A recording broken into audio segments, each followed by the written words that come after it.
Well, that's weird. Oh man, my shit's all janky.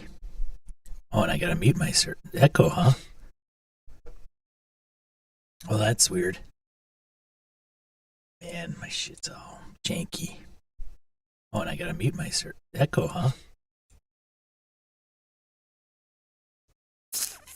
Wow.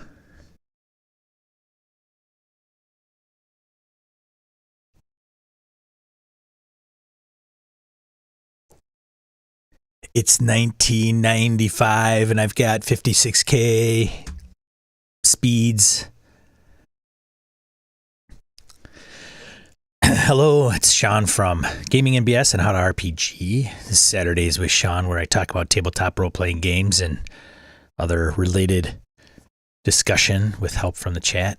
Might be a slow day today for audience members or a quantity of audience members, as BSRCon is in full swing, and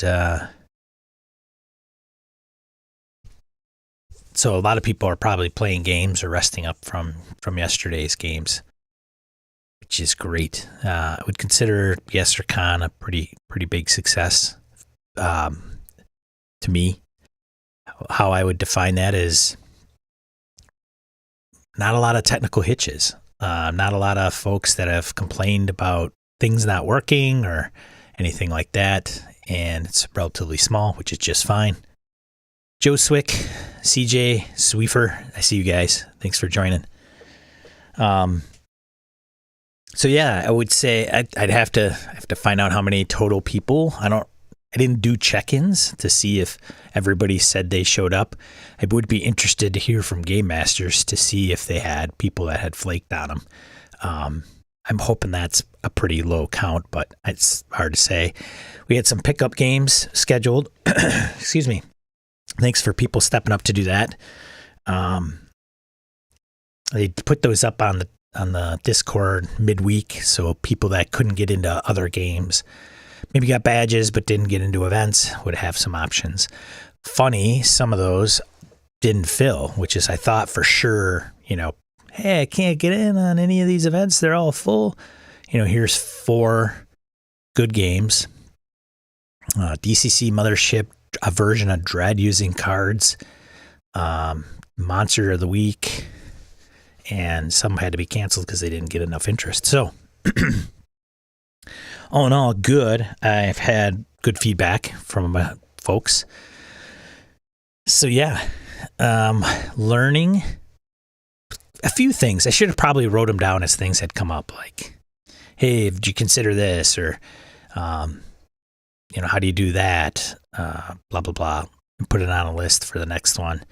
But all in all, I think it was pretty good. Yeah. So anyways, Saturday starting off yesterday, I ran my Savage Worlds Forget About It game, and it's full. Everybody showed up on time and it was great. Oh no, 3. CJ lost 3. Oh man, that sucks. Oh, you had 3. You lost? Oh, 3 of your players this morning's deadlines. We had fun with 3 that made it. Oh, so you had, a 6-person game. That's unfortunate to hear. Yeah, I wonder sometimes if money is the way to go in charging for an event, per event. You buy a badge. I mean, I made it personally the way it was. So for those that aren't attending or don't know what I'm talking about, BSRCon's online virtual. We're not doing it in person. It's very small. It's for the BSR community, which is another podcast that I'm on, obviously. Most of you know that. And so I wanted a monetary piece component to it for a couple reasons. I could have done it for free. Oh, as my cat's goes off. I could have done it for free, kind of, using tabletop events. I don't know if I can use that for free. I guess I could have. Probably wouldn't have felt right using their platform for nothing. And since it's a pretty good tool, why not? And it's a percentage that you can set So there's fees involved with credit card processing, and you want to make it convenient for users and attendees. So usually get charged on a per transaction fee. So the more transactions, the more fees. But if you're not out for making money, it's, what big deal. And most, I think, of those fees are usually to cover the credit card transactions, not necessarily to go straight to tabletop, though I think they get a slice of that as well, based on their model. Because they're not subscription based and things of that nature. Fine. Okay, great. And it was $5 and you get the whole weekend, whether you show up for an hour or you show up all 3 days, 24 hours a day. And then we were going to donate it because, I don't want to see this as, it's not a money grab. That's not why we're doing it, why I'm doing it. So people, I think, and so since we're donating, I think I know I have at least one attendee who signed up, had to pay for a $5 badge, was not up for any events. And then when I broached it with her, she was, oh yeah, forgot about that. I suppose I should check that out. So for somebody giving $5 American to potentially a charity, right, isn't probably that big a deal. And for some, it's a lot of money, right? You can put food on the table. So having said that, the way people the way people incentivize players to get to the table is you do it by an event per $1, a monetary value per event. Then you get the serious folks. I don't know. That's 3 people for one event. I don't know if that's good. Like, I don't know if a lot of virtual cons have a lot of fall offs like that. Like, I'll sign up. Doesn't cost me anything. GaryCon in March has a virtual component. So you can go to take place in, you could sign up to run events virtually, and you can sign up to play virtually. They are also in parallel running an in-person convention. And as far as I know, it's still set up to go that route. I would imagine that if mask mandates are in place, that's going to be a thing. But when you go to their website, it's not, I think I'd have to double check. And, let's just pull it up quick. Because the reason I want to check this out is I thought you pay $20 for your virtual GaryCon badge. Oh, that's good to know, CJ, because I looked at it and I thought there was no difference. I didn't think there was any difference in the badge cost. Like, if you got a badge, you were either virtual or in person, and there was no cost difference, which is not, I would be like, man, I'm not getting all the benefits of being on site. That's where the novelty is, right? They did their website again. I think is it better? Maybe. Kind of on the fence. Looks kind of better. Badges on sale now. So this is tabletop events. Oh, interesting. They put table in there. Okay. Buy badges. So here are all the badges. Virtual badges. I must not have scrolled down far enough. So down here, you could see, got it. So $20. Oh, and they're capping it to 1,000, which they've almost hit. Access to all 4 days of virtual events, standard event registration. So $20 for a virtual con for now 949 attendees. And a swag bag. Okay. So ours is probably, because ours is $5 for 3 days and we had 100 people. We don't know how many events virtually that GaryCon will provide. Ours was probably around the 35 mark. So Interesting. So they're, okay. That's not too bad, I guess. Like $20 for a 3-day virtual con. And if you get a big enough turnout, at Gary Con's online events, I wonder how that looks. Like what games they will offer. There's been talks of Gary Con sliding more away from OSR, which, some people are like, oh, it's such a great OSR based con. And I think they've lost that over the years, and 5e crept in there, and now there's more 5e games. I don't know if that's necessarily true, because I know the people that run DDAL at GaryCon, and I don't know. It's in its own room sector. I don't know. I don't get the argument, but whatever. But having said that, if you want to go to a convention where they are offering games that you prefer to play, then I guess it's important if it's got a certain theme. Some conventions, they lean towards certain types of games. That's okay. There's nothing wrong with that. Metatopia, I think, is more indie, small press, which, fantastic. I'm sure that there's probably somebody there that might be running 5th edition. Who knows? Also, Metatopia, I think, is, if I'm not mistaken and recall correctly, without mixing it up with somebody else, is also where you go to get a lot of your RPGs play tested. So, Jim, good morning. How many badges did we sell? We sold, I think, just over 100 maybe. I'll double check. So I'm going to do, I'll probably do a video or a post of some of the event numbers. Like I'll pull them right out of tabletop events, like a screenshot or something, and go, look, we've had 104 registrations for BSerCon times $5 minus fees, whatever, and then cut a check to Leukemia Lymphoma Society and put that out there so everybody knows.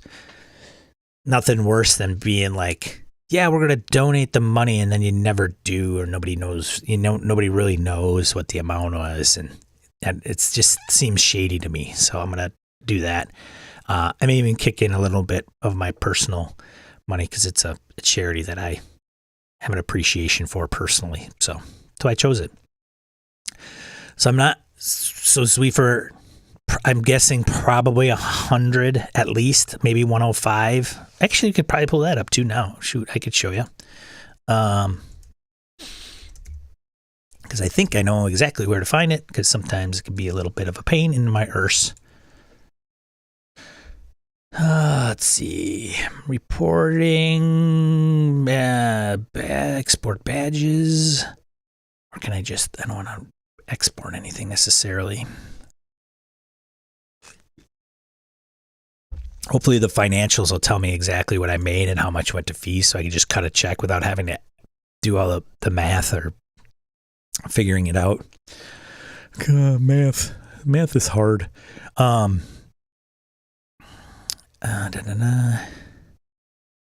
the heck? I'll export the badges. Let's see.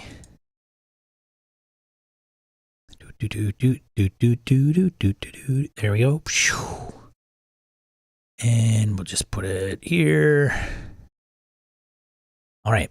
Badges.csv says, as my Mac tries to fix this stupid thing. Anybody know how to get rid of this thing? For Microsoft, this keychain crap. It's so super annoying. For every Microsoft app I have, it just pops up all the time. I can't get rid of it. So here we go. 116 badges, which includes mine. And I didn't comp anybody a badge. Even Brett chipped in. So 116, 115 if you don't count mine, which I'll pay for. Yeah, so not bad. One thing that I'll probably be fielding out is how often something like this should happen. Should we do it once a quarter, more than once a year? I don't know if I would do it for a Friday, Saturday, Sunday. Maybe I would just do it a Saturday and a Sunday. And I mentioned it to some people that I might consider fixed slots, like amount. So we'll start at 8 maybe Central Time US, which is 9 Eastern, maybe 9 Eastern. I don't know, 8 Eastern. Starting, and then 4-hour slots, and there's only so many. Like there's 4 slots that time, maybe even doing more, like 6 slots that time. And as the day goes on, Saturday nights, which seems to be very popular, either expanding that or shrinking it. So there's a couple things that may drive, right? It's scarcity. Like, okay, there's only 6 slots at Saturday night starting at 8 p.m. That's when I want to run my game. I'm going to submit it and whatever. And then when people go to sign up for games, they're going to know almost exactly, and I will, how many open chairs there are. So say, for example, hypothetically, 6 games, 6 slots, 8 o'clock Saturday. Each one of those has 5 people. That's the 30 open seats. That's it. You want to get in on one of those games? And then I would probably lock down the ability to have somebody register for one game multiple times, or because right now you can register for multiple games at the same time. You can basically double book yourself. Why you would do that, I don't know. Maybe you could give your badge to somebody else, which you can do. I would probably take that feature away. Somebody might say, well, Sean, what if I want to go with a friend of mine? I could get both badges or both event tickets and give one to my friend. And I would say, that's great. And so I would hope that it would be because your friend couldn't make event registration when it opens, and not because your friend is on the fence or not overly invested in going. Because that's what I'd be trying to avoid. Because if you're invested, you're going to be like finger on the button when it opens, and you're going to get in, and then you're going to show up, which may solve some of the flake issue. I don't know. Things running around in my brain. Go figure. Yeah.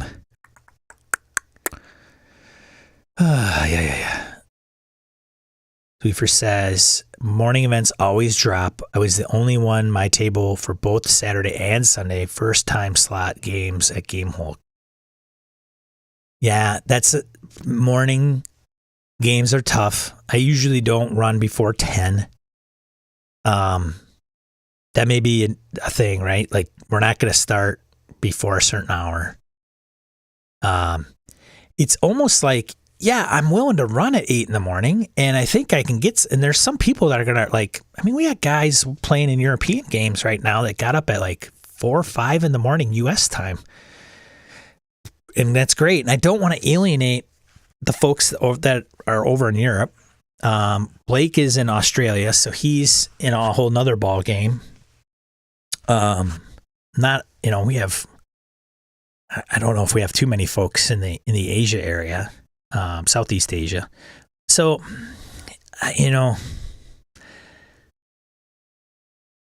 people may, and that's the thing, right? You go to run a game early morning, players sign up thinking with all the best of intentions, I'm going to be in that game, and then they don't because, I'm tired and I don't want to, it's not a big deal. I'm not losing any money.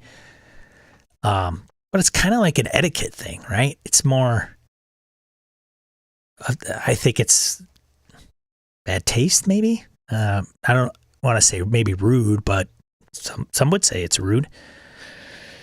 And besides, somebody could have got in that game, and then you just dropped. Now there's wait lists, which is great. But ideally, the perfect kind of situation is somebody submits a game, somebody signs up for the game, and that person that's invested in that wants to play is invested enough to show up if they can.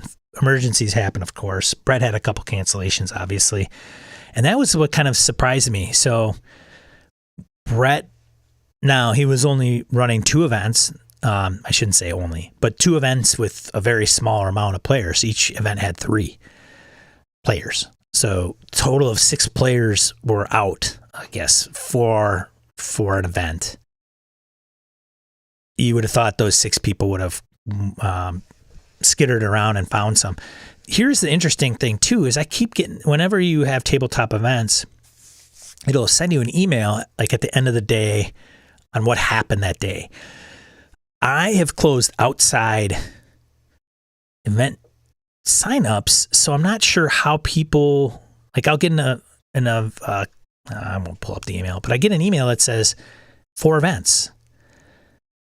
And I think those are event like sales necessarily, because we don't charge, but people must be moving around to different events after the fact. So I thought I had that shut down, so I don't know how they're doing that, or they're dropping. I'd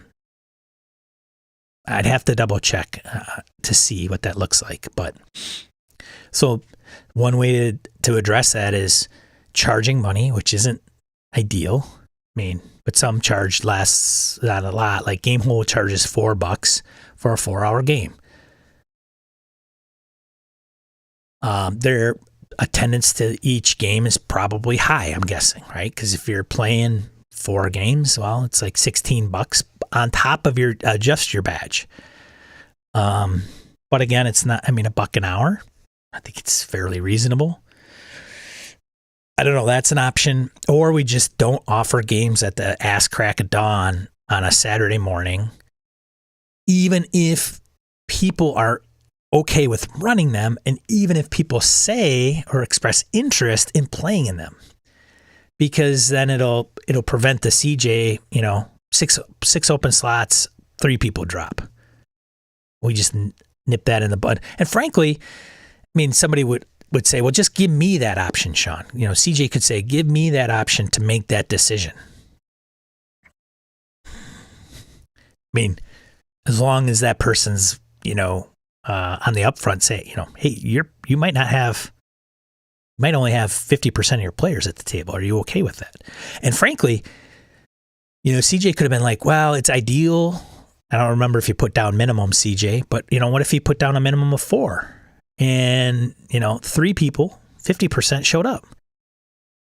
And they're like, we'll play. Most GMs are wanting to accommodate the players. Okay, we'll figure it out. I'll play, I'll turn one into an NPC and everything will be balanced and we'll roll with it, right? As long as everybody's on board. I mean, the last thing you want to do is get the 3 faithful to be disappointed because they can't play in your game at all and they got up in the morning. But you just take that game completely away.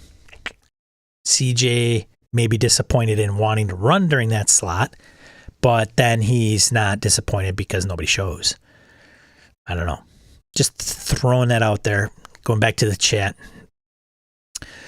CJ continues, I plan to run Pirates of Pugmire at GaryCon just because I can. Well, hopefully. Interested, maybe. I don't know if I'll go. I may pick up my virtual con presence. I didn't play in any last year. I don't think at all.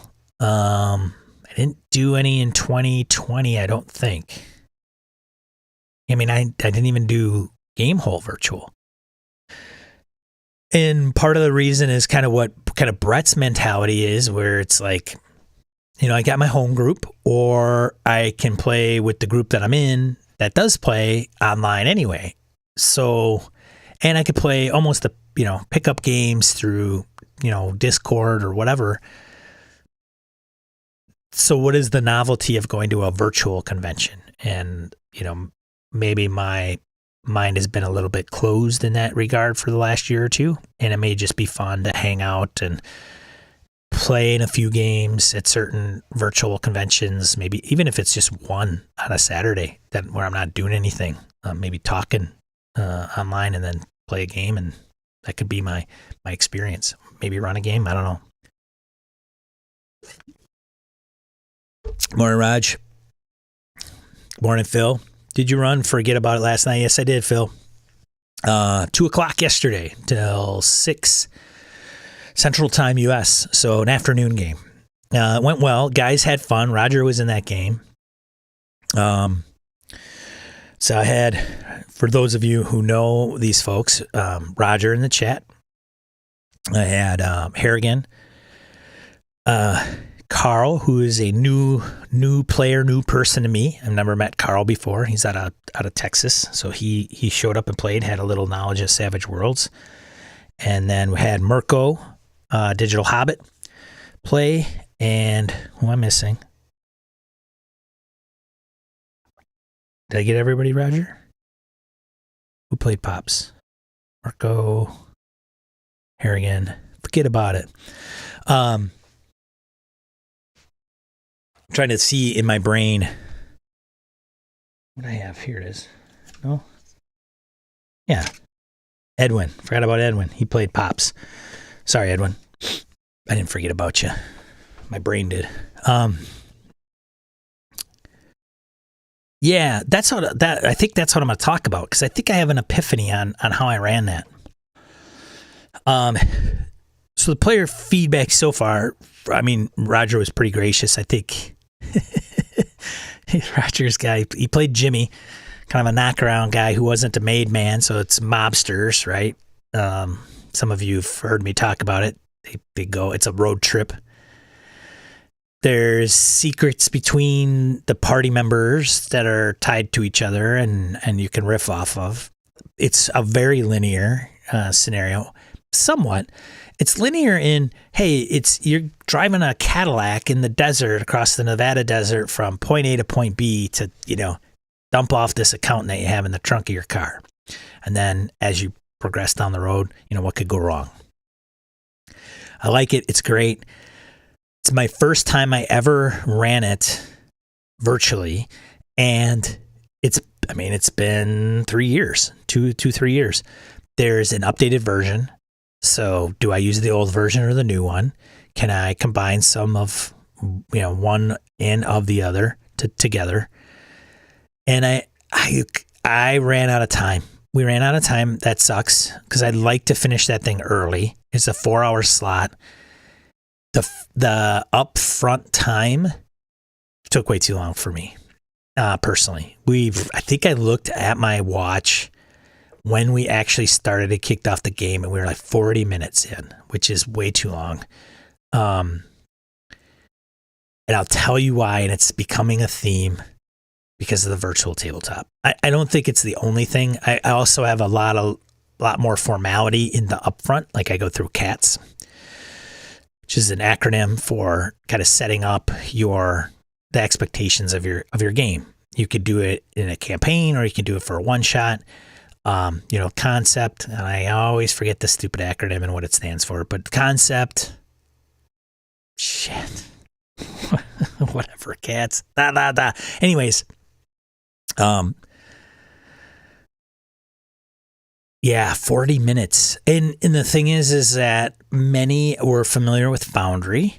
Great. But with Foundry, you're not, the interface doesn't change, but the character sheets might game to game. So even if I've played in Foundry before,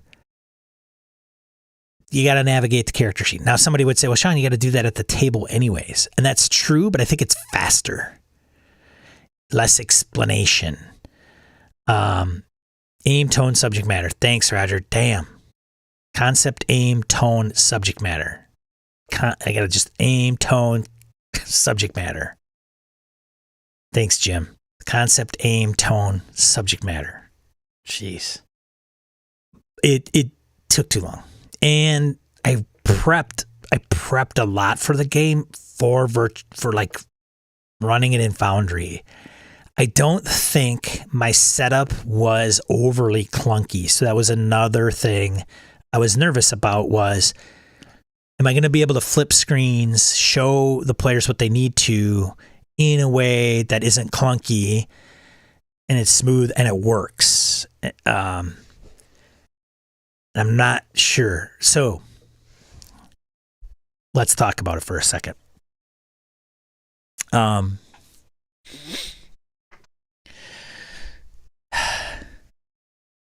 Roger says, what's a 3-letter word for famous Peter? So Roger's character, the adventure, was basically playing a crossword puzzle and would blurt out these questions like somebody was with this thick Jersey Italian accent, which is hilarious. I really liked you at the table, Roger. I'm glad you were in that game and played it up. Thank you. So let me have this up. Oh man. All right. I think Carl Kiesler did this background. And it usually goes in my threefold GM screen, and it has two other kind of portraits like this. And it's pretty neat. Carl's a great guy, and he does a really fantastic job with Savage Worlds. If you've never seen or heard of Carl, a lot of us know him from the Google Plus days. He's an actual graphic designer, very talented. We mention him on the show on occasion. Like at one point in time, he ran The Goonies meets the Ghostbusters. Okay. He's a big Savage Worlds nut. So a lot of his games are Savage Worlds. He's very creative, and he's a graphic designer, and a very good one. As a matter of fact, I think he did a lot of the graphic design for Wise Guys, the mobster setting for Savage Worlds. So when he posts pictures, he's on Instagram, he does dioramas, So I say, well, I do 3D terrain. Like, no, in Savage Worlds and Carl's world, it's a diorama. I mean, he's got the tape, he did a Sin City Streets of Bedlam game, right? So Streets of Bedlam by Jason Blair, my buddy, did Streets of Bedlam, and it's modeled after Sin City. So the art and actually, I think I have it really handy.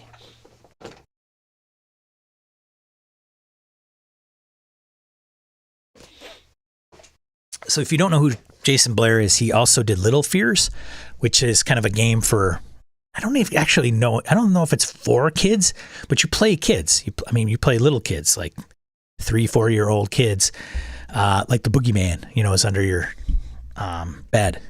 And it's been around for a long time, and people have appreciated his work on that. He kickstarted this, Streets of Bedlam, a savage world of crime and corruption. It's Bedford and Bedlam and Lamford. Bang, bang. And so I should probably change this. This is what the book looks like, right?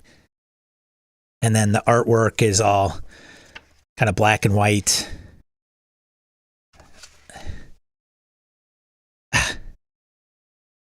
So it's a kind of a Sin City kind of thing where like good people do bad things for good reasons. And it's, Boondock Saints, Reservoir Dogs, The Godfather, Sin City. It's a cinematic ultraviolet neo-noir crime setting. Assault on Precinct 13. And I bring this up because Carl has run this, and what he'll do is he'll get all the miniatures and he'll paint them grayscale. And, maybe there's a female miniature. Maybe she's dressed in like a pantsuit or something and a hat. So her entire miniature will be like grayscale, but the hat will be red. And it's really cool. And it's like the whole, when you look at it, it looks like something out of a Sin City movie. Anyways. Well, how did I get there? Screen. That's what Carl did. So, real talented guy. Here, I have the crew over on the far right behind my head that you can't see. Oh, for Pete's sakes. I move everything around. Oh, God. I can't do this. Why can't I do this? Oh, did I probably lock myself? Hold on a second.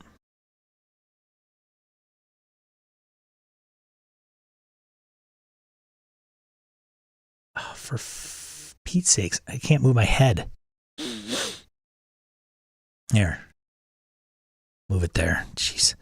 So I got the characters, and they're all, in here manually entered into their sheets, much like you have to do with virtual tabletops. I bought the Savage Worlds official support Foundry.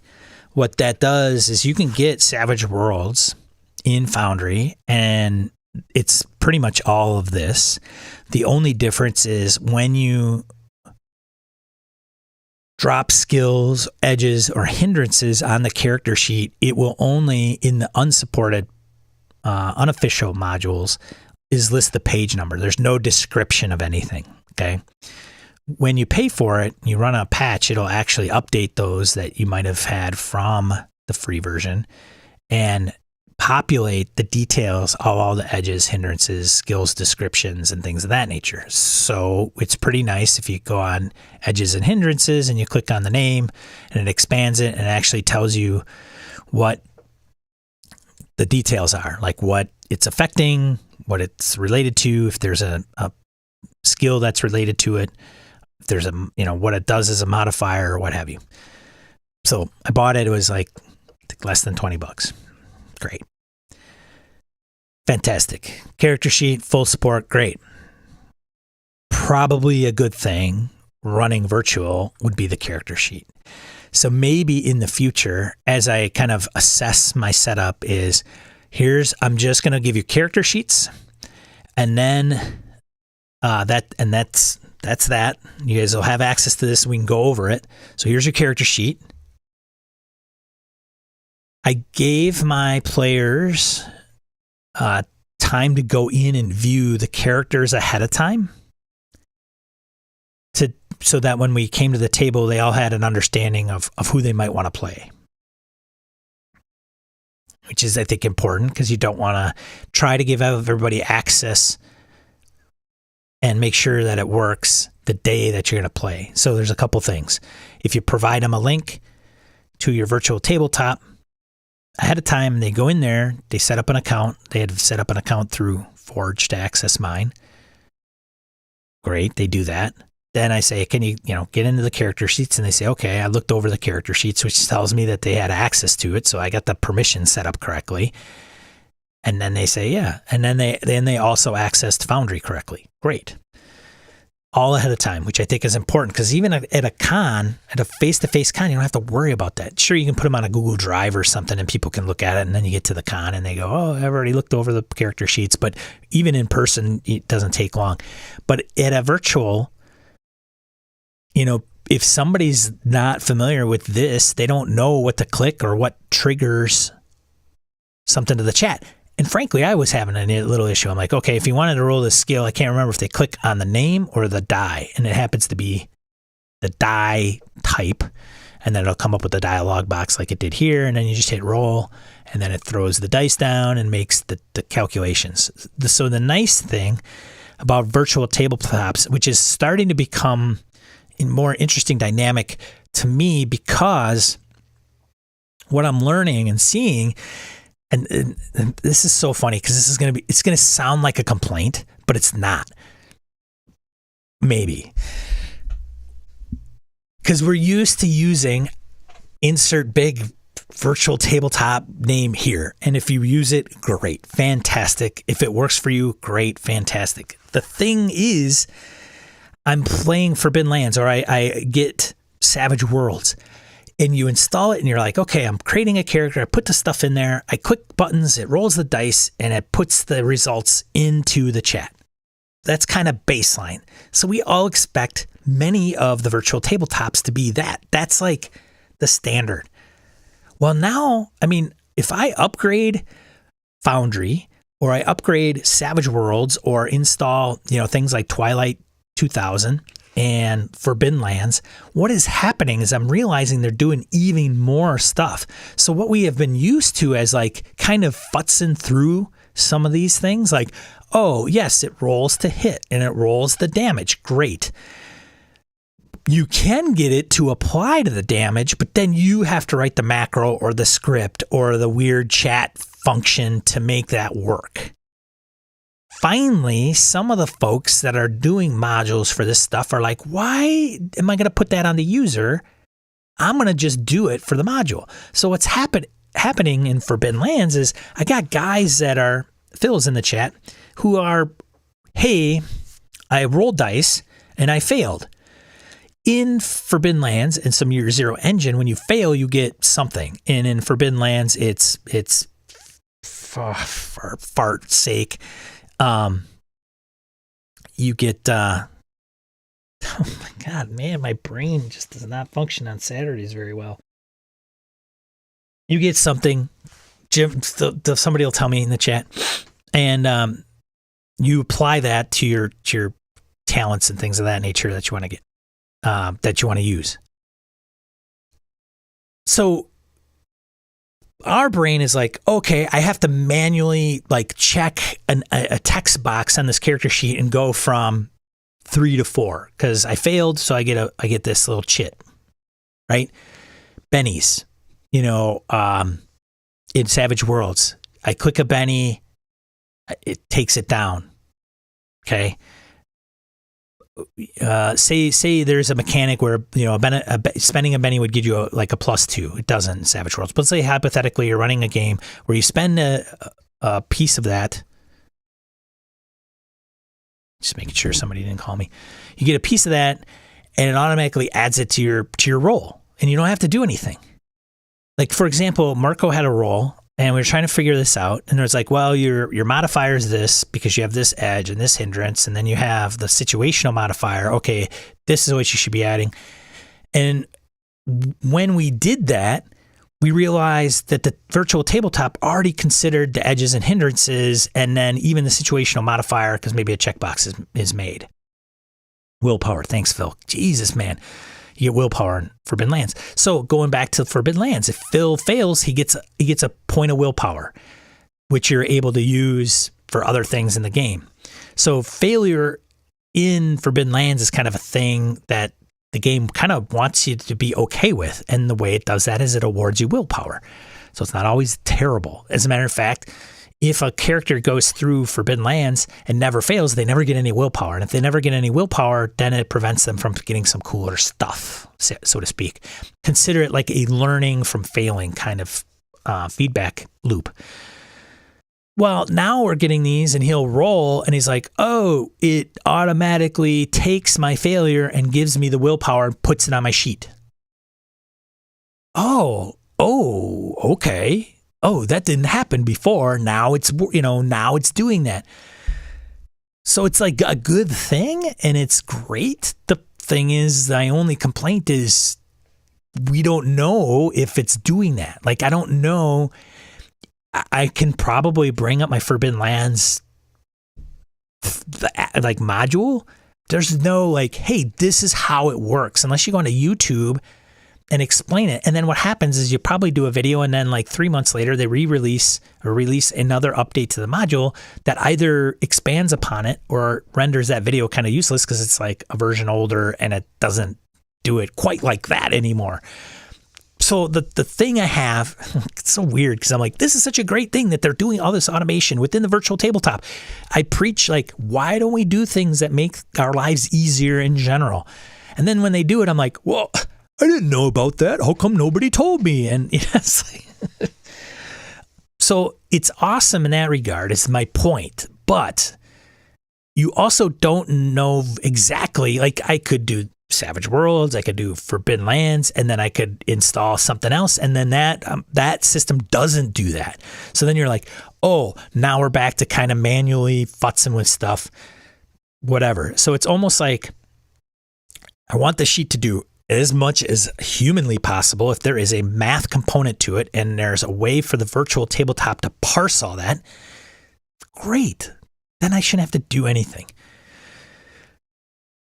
Like it could even just be if I target and I roll, it automatically, and it succeeds and it rolls the damage, it automatically applies that to my target because I've clicked on the target that I'm doing. And I think there's probably some things that automatically do that, but not all of them. So they have to say, okay, Sean, it's in the chat. I did 12 damage. Great. Sean's got to go in to his NPC character sheet minus the 12 damage. That still seems to be kind of a thing. Or don't do any of that crap. You just roll the dice and you have your sheet and you use it like a piece of paper and you reference it and you make your own additions and subtractions, and you go, okay. Then you, all right, sounds good. Just like you were at the table, not using any technology. I don't know. So going back to the game, at first I got started way too late, and it's all my fault because the players were just receiving all the info. Like, here's all the cats info. Everybody on board? Yep. Lines and veils. Great. Sounds good. Let's get into the virtual tabletop. Here's where your character sheet is. Here's the tabs that go across the top. Oh, and then as they discover everything's new, it's like, oh, you could do this? Like, fantastic. Super. So I think the character sheet is good. And if you're running a tactical game and you have really, really good system mastery as far as the virtual tabletop, like say, for example, I'm running Tomb of Annihilation I actually have it on Roll20. I go in there, it sets up all the tokens, puts them all in place. It puts in the fog of war, puts in all the dynamic lighting, gets all the stats from all the monsters, and the tokens are related to the monsters, stat sheets, blah, blah, blah. Everything's done. So those pre-set up modules are invaluable because I don't have to do any of that for specifically Tomb of Annihilation. Anything else that's not kind of packaged up in a nice, neat little box requires me to go in, put in the characters, put in the NPCs, put in the tokens, or, relate those tokens to each other. And everybody that uses Owlbear is like, I don't have to do any of that. Heck, I don't even use virtual tabletop. It's easy. See, Sean, it's such a headache. Okay, sure. Bear with me, though. Say that this is the way you want to go. Fantastic. But at the same time, it's like, is it... I think so much like game styles, like we prefer, THAC0, descending, ascending armor class. I like more story-driven games versus more tactical-driven games. Blah, where we insert all our game preferences. I think there's going to be games that are better in a virtual tabletop and some that aren't. And that's probably going to be based on the amount of support that's behind that effort. So say, Sean bakes Sean RPG, it's probably not even on Foundry natively. So people are like, I really want to play Sean RPG. How do I do that? You install some generic modules that allow you to put like fields on a sheet. You have to label them. A lot of grinding away at making that work. 2, hey, Free League is got everything themed.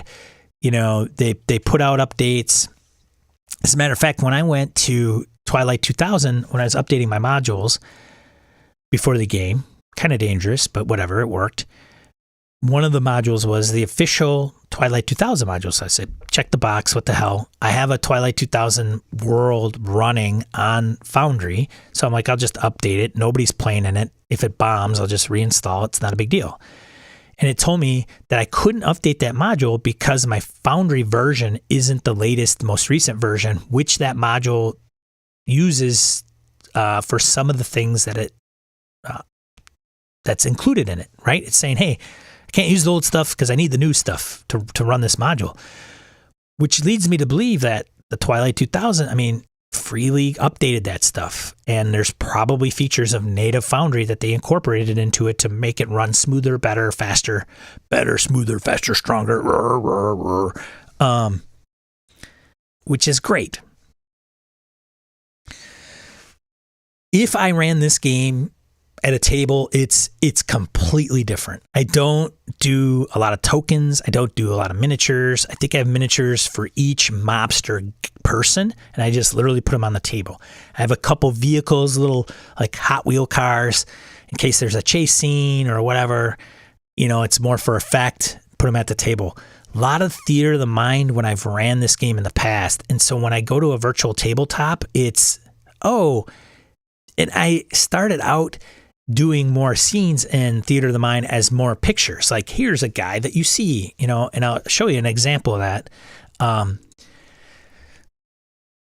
So with this setup, I have a display. It's called display. And anybody can tell me what TV show this is from and who that actor is. Just keep you guys get your brain running.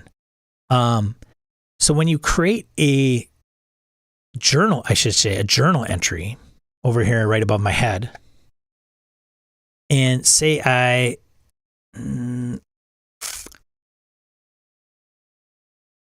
close that. We'll do this one. Session 0, no pictures there. Encounters. How about this one? So here is a journal entry. It's just notes. It's kind of considered your text of your book. You would enter all that in here to include images and links to the actor sheets, character sheets, NPC sheets, vehicle stuff. So you could see very small here, there's a couple buttons. When I drag a character in here in the editor and I hit save, it dynamically, if the code is correctly, puts in these kind of buttons. So if I click on this one, it brings up the character sheet. You'll also notice I put in an image. So this is like a mechanic guy I found, right? This little guy. So if I click this, it automatically puts it on this scene, which has a kind of a cutout that says any image you click will appear here. So to me, it's kind of like a tabletop, right? So if I'm at a live convention, face to face, and I want somebody to see this, I would just, take it out of my folder and put it down on the table. And here's what this guy looks like. And I'd show it to the players, and the players would pick it up and go, okay, that's cool. And it could be a map. It could be, a map, anything on a piece of paper, typically, right? Drawing of an item, puzzle, whatever. Great. This works fine. I need you guys to be on this scene all the time because I'm just going to put stuff here. The rest of the time, it gets to be character sheets. Well, the problem is that Sean got a little carried away, and he decided to create scenes that actually did get into the tactical pieces of the game. And some would say, well, that's what Savage Worlds is it's, it's a tactical, miniatures can play a role in it.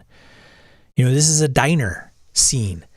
So I get all the tokens. Great. They're on there, right? You can see some of them. Here's where everybody is. Great. But it's also another thing to transfer to and everybody absorb. And then it's like, hey, okay, where do you go? Well, I'm going to go over to the counter and sit and that's where we're going to go. So I got 5 players, drag them in there. Where are you going to go? I'm going to go over to the side of the building and hang out by the car. Okay, move that over. Some would say that's not a big deal. It's easy to do if you got the map and the grid and the tokens all the right size and everything, and it's kind of a great visual. But if I didn't have this, I would just ask the players and they would just tell me, and I'd go, okay. I have a mental picture of where they are. And it's not even virtual tabletop aside, right? We have these conundrums like, do I put down the big Dwarven Forge set piece or the map and draw it out and put the miniatures down or the pogs or whatever? Or do we just play Theater of the Mind? So we have that conundrum anyway, in general, when we run RPGs. I just think for me, I don't know if I would go this route again. And here's the thing is if I had players moving their token around, it's like adding them to a combat tracker. So I got to highlight all these, add them to the tracker, hit go. And I think it went okay, like smooth, right? You get weird initiative things like, well, Savage Worlds had cards initiative. Does that work? And I'm like, please work. And it worked and it was fine. And it worked really well. And I did that. And then you take that away from the players and some, whatever. So there's these conundrums that come with using a virtual tabletop that do align with a face-to-face game. But sometimes it's just quicker to just flip 4 cards. Boom, boom, boom. Okay, you're the highest card, go. There's like, okay, I got to get the tokens on the table, highlight the enemies that are kind of involved in this skirmish and the player characters, add them to the combat tracker. Everybody's like, where's the combat tracker? Oh, it's up, see the meeples at the top. Oh, okay, that's the combat tracker. Not the meeples, the fist. Oh, okay, here it is. I got to see. I'm going to put these in there. Do I do that? No, I got it squared away. Okay, now they're all in there. And then I hit begin combat, deals all the things, and that's great. So it's kind of slick and smooth and it works, but is it too slow? But how else do I deal cards to players for initiative for Savage Worlds? Savage Worlds is a little interesting because it's the card piece. You could always roll, I guess, for sure. And maybe die rolling initiative isn't as big a deal. So it's like, okay, great. Here's, everybody can look at this. Now they know who's up. Hit the next, hit the next, hit the next. Savage Worlds deals out cards again for the next one. So initiative changes round to round. It automatically deals the cards, ranks them. All right, you're up. So initiative in the system is pretty smooth once you get to people in the combat tracker. A lot of people are like, oh, that's why I don't use virtual tabletops, because they're kind of a pain in the ass, Sean. So there is an inherent overhead, comparatively speaking. And I've never used this map that comes in the module to run a game at the table. I just don't. It's just, I may throw a few miniatures or a few objects on the table just for relative spacing. Like, well, how far away is that person? Okay, I'm going to move up probably halfway. Okay, you move up halfway. The other person wants to move up all the way. Then, there's a space understanding. I don't know. I don't know. I just don't know. Mel, the cook from Alice, you're right.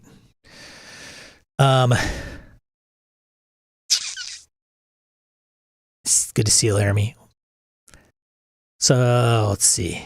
Show the paint room. Sadly, paint room. Jim, I may be there in this afternoon talking about paint room. Got it. Phil says it's very smooth at the virtual table, but there does seem to be a technical glitches every game as well, which is interesting. We encountered one. We encountered a frickin' bug. So I'll give you an example. Harrigan's character has, I think a luck edge. And that allows you to have one more Benny. Okay. So for everybody that not in the Savage Worlds world, every character gets 3 bennies. You can use a Benny as a meta currency to, re-roll dice, things of that nature. If the character does something kind of cool in game, the GM can award that person with a Benny. So they're kind of ebbing and flowing, right? It also removes conditions like shaken condition and some other things. So Benny has some different uses in the game. Everybody started out with 3. Like, we got on and everybody was like, why do I have 10? What's this number down here? Oh, it's bennies. Oh, why do I have 10 bennies? Okay, you shouldn't have 10 bennies. I don't know why you do. Let's get that down to 3. Corrected everybody. Harrigan's was at like 13. And we were he would click on spending them and he would throw the Benny out onto the, here, I'll show you. It's just a coin token, right? Throws it out there for spending it. But his number was never decreasing. So we're like, well, that's weird. How come yours isn't working? So I duplicated it. I'm like, well, maybe there's something wrong or checked in his character sheet. So I duplicated the character sheet. See if that would work. Nope. Still same thing with the duplicate sheet. Something on his sheet and his sheet alone was the problem. We removed the edge and it worked fine. Removed the edge and it worked fine. And we found that in a relatively quick manner, actually. It was kind of, considering, like, I know people like, oh, we're going to go the whole game. You got 3 or you got 4. You start with 4 and then the rest start with 3. You just have to keep track of them yourself. So it's like you expect something to work, one thing, and it doesn't. So going to Phil's point, it's like this one thing that you would expect it to do easily and doesn't. Like spend Benny, click button, nothing. Click button again, nothing. Oh, fantastic. And we've witnessed this in Forbidden Lands is where like it differs from one session to the next because maybe there's an update or something and what worked the previous week works either differently or not at all the next. And it's like, wait a minute, what the hell? Stupid technology. Oh, man.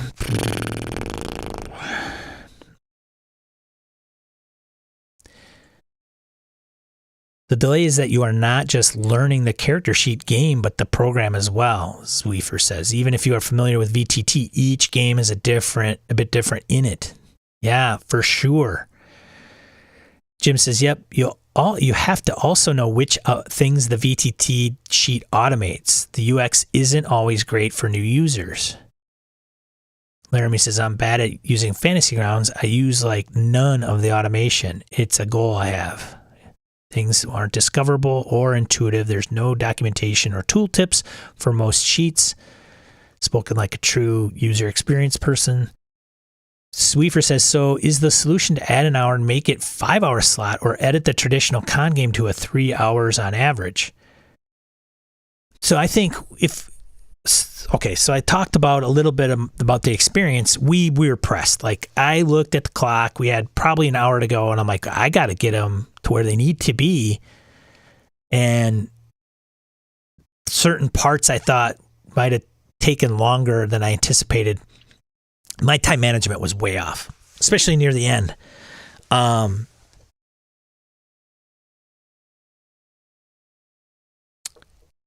So on me, this is why it's really important in my opinion, for virtual games to start I'm talking days earlier. And what I mean by that is for tabletop events, somebody signs up for your game, you have the list of our participants, and then you have a waiting list. And you can message both. And it will come from your own email address so people can respond to you, but you don't see those attendees' email until they respond to you. Okay? So what I did ahead of time was, hey, Discord was kind of the thing. We're going to use Discord anyway. So you got to have a user account on Discord. So I called everybody into a private group DM. And since 4 of my players I actually knew and see on our Discord, I knew that would be pretty easy and they would respond. One was not. I didn't know him and he wasn't on our Discord that I knew of. And he didn't respond the first time that I emailed. Like, here is an invite to a private group message on Discord. Just want to check in and have a place to be able to put more stuff than just keep emailing people through the tabletop events piece. And it took a bit for him to respond. So it actually never responded. So 4 players were good. And when Roger was one of them, show up into the Discord, now I can give you access to Foundry and Forge. Hey, you need to create an account if you haven't. If you have, then here's the link to my game. Click on this after you have an account created. Right? Let me know if you have a problem. So then you're not doing it at the table. Like I firmly believe that if I didn't do some of that, it would probably be a full hour before I'd even get to my game. So going back to the question at hand, what Zwiefer proposes is, okay, do you make it a 3-hour game, right? Or increase the time? So in short, I guess that depends on what you're doing, right? If it's a virtual con, if you can cut down the overhead up front as much as possible, then keep the slot true to the amount of time you need to run the game. If you know it's going to be long and you don't want to do the upfront, then you either have to accommodate that time for your game. So maybe Sean goes from a 4-hour to a 5-hour slot because the first hour is going to be going over blah. I would add, you could even do sliding, right? You could say, look, the game starts at 1 o'clock. If you have never used Foundry, then I need you to be on at 1 o'clock. Well, did I say the game starts at 1? Say the event starts at 1 o'clock. Then I need you to be there at 1 o'clock. If you are familiar with Foundry and know the nuances and you're a quick learner, which is a big question because people be like, yes, I know it, I'm an expert. And then they get into it and they're like, I didn't know about that. So there's like levels of expertise, right? And familiarity. Then I would say they could maybe log in at, an hour in. So the first hour, show up, I'm going to show you Foundry and then get you acclimated to the character sheet. If we have we don't need the full hour, then, go drink some water, get ready for the game, show up in 15 minutes. We're going to kick this sucker off. I don't think that's people probably like, ooh, I would not do that, which is fine, but it is an option.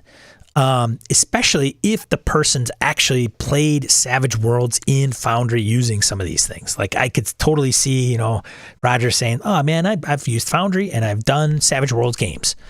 Fantastic. Then I do not need you to show up early. Because the goal when you are at a face-to-face game is to kick that sucker off and get going. And there's some formalities that you have to cover, right? You're going to be like, how many people have played this game? Great. Sounds good. No? Okay. Here's kind of how it works. And you explain the rule system, but we'll get through it together. Hey, who's the expert? You? Okay. Who's the, least experienced? You? Okay. No problem. Could you guys do me a favor and switch seats here so those two are sitting kind of next to each other in case there's any need for help or whatever, right? In a face-to-face and then you can have that guy, guy or gal say, hey, okay, yeah, you want to roll that right there. That's what he's asking for, talking about. Okay, thanks. Bloom, roll. That's not going to happen at a virtual tabletop as much. So you want to maybe get things rolling, explain what rolls you make and how to add things and all this. And then you want to any questions? No? Cool. Let's get this thing going. We took 2 breaks. They were pretty short, I thought. Probably nothing different there that I would handle. Sometimes breaks at face-to-face cons take longer because they got to go further, right? Hey, I got to grab a beer. People in line for the beer. Oh, come back. Takes a little bit longer. Can get back into the action a little bit quicker. I don't know. 5-hour slots are tough to sell. Kelly is running a Tales from the Loop game. She's got it for 6. I don't think it's a bad move. She finishes an hour early. Fantastic. Is it it's a time commitment, but maybe it's kind of one of those trade-offs where, yes, it's a time commitment, but it makes for a better game. We're not considering that. We're just looking at, I gotta sit at a table and slog through 5 hours. No, that's not. You're looking I look at it and go, I'm going to play Tales from Loop. It's going to be great. It's going to be fantastic. It might be long, maybe personally, preference, but after running yesterday, I don't know if it's necessarily a bad idea. Like you'd want to have more time than not enough. So yeah, it was different for me, big time. I could feel it, and I run standing up, and I don't when I'm at a virtual. Like I need to get a standing desk, like it's on my list to do, because I think it would increase my energy level and ability to run the game better. It's weird. I think it's psychological for me. I don't know. I think it would just be overall different. And since it's my first time, I don't think it was overly clunky, but I found myself kind of switching through scenes a little bit too much. And I thought I had them set up. Like I have them in order. Like, okay, this. And I probably clean it up a little bit because I might have too many. And yeah. And this one's a dynamic one because I can throw the tricky thing about this particular scenario and running it virtually is that I can change it on the fly. So going back to the Tomb of Annihilation example, if I bought the module in Roll20 and everything's set up for me and say it's possible to run in a one shot, Fog of War lighting tokens are connected to the NPC sheet, monster sheet, character sheets. Get in there, click on something, read the box description, go. Very static. With Forget About It, I can do that to some degree, but depending on what the players choose to do or how long it takes for them to do it, I can dynamically change things on the fly. And so you could say, well, Sean, you could still do that. Just say you have 3 scenes, just take out the second one. Well, here's the thing with this one. And I could still do this, but then it requires a little more grunt work. So for example, say these guys, which happened, they broke down on the side of the road. Role-playing moment occurs. They are there for a little while. I load up a scene that looks like, well, I could probably just show you, right? It's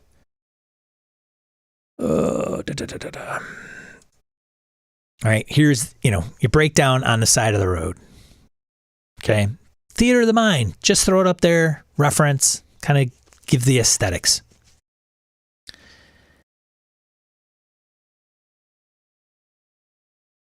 If they stay there too long, maybe I want to get them further down the road so I don't bring up the diner, which I have planned next. Like they stop at a diner because they're hungry and they just got their car fixed or whatever.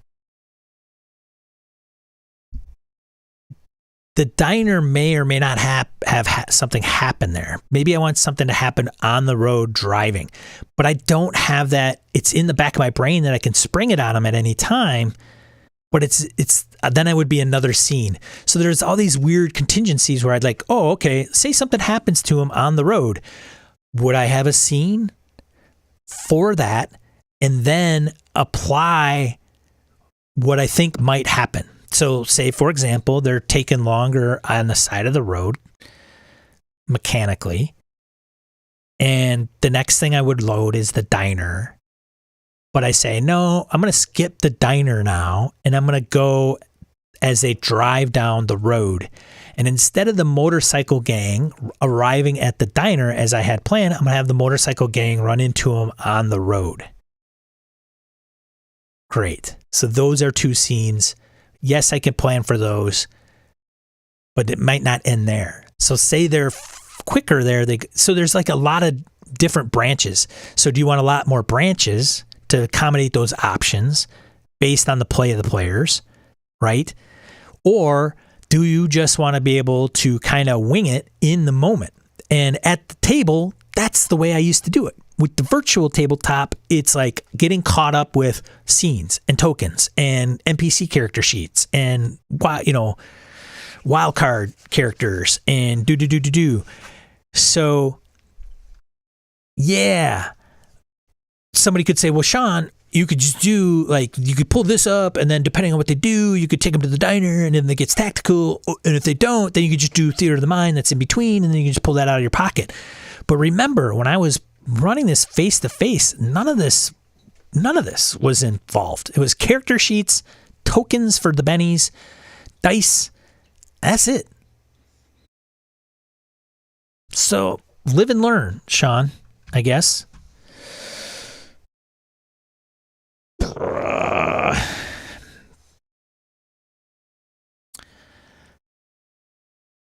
Laramie says, I already try to make my con games 3 hours. That leaves my opinion break time to get to the next game, food, drink, etc.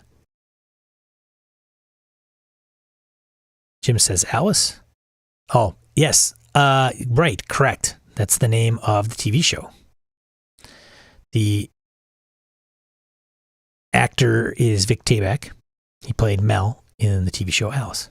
And he played in other things too, obviously, as an actor. Sweeper says, my point, though, Laramie, is to fix the issue Sean is having. Do you add or subtract from what you normally do to compensate for the extra learning curve time that a VTT brings? Laramie says he's not disagreeing. He agrees. He would add to that. I think that's good idea baseline.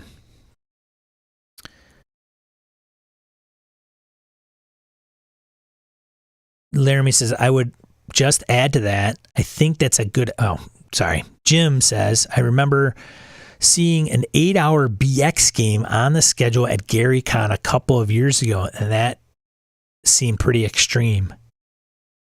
Yeah, I've seen those. I've seen those games, and people will sign up for them. I mean, it is like, hey, let's get together with our buddies on a weekend and play that like marathon 8 to 12 hour game.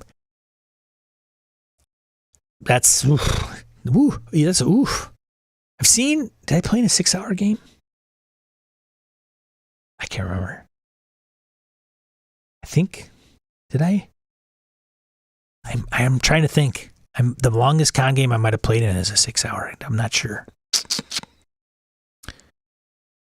Jim says I have to get up and move around a bit. So the longer breaks at a face-to-face con are good for me, or just standing up at the table for a while.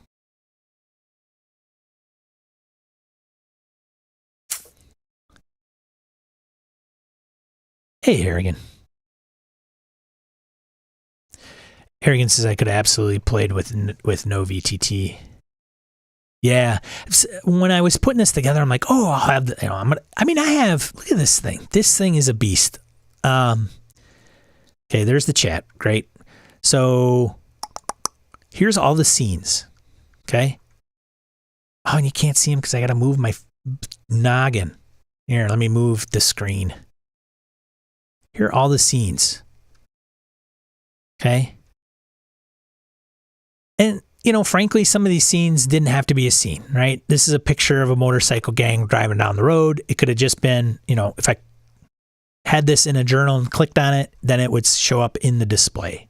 So I think what I'm going to do moving forward is this display, it would be my tabletop, okay, at a con. And then I just create the journal entries, and that's it. Put in my little notes, box text, and then put the image that's related to it. Go here. If I pull up the journal, this would be the only thing they see. This scene piece, they wouldn't have to click anywhere else for the whole game. And as images that I want to convey to the players come up in my journal entries, I just click on them, and they appear here. This is what you see. Bloop. Little drawing of a weird, artifact, whatever. And that's it. The only other thing that they would need to do is understand the almighty character sheet. If you need to if I say roll a skill, click the die type on the skill. I could maybe even do a short video or a short email or document saying, hey,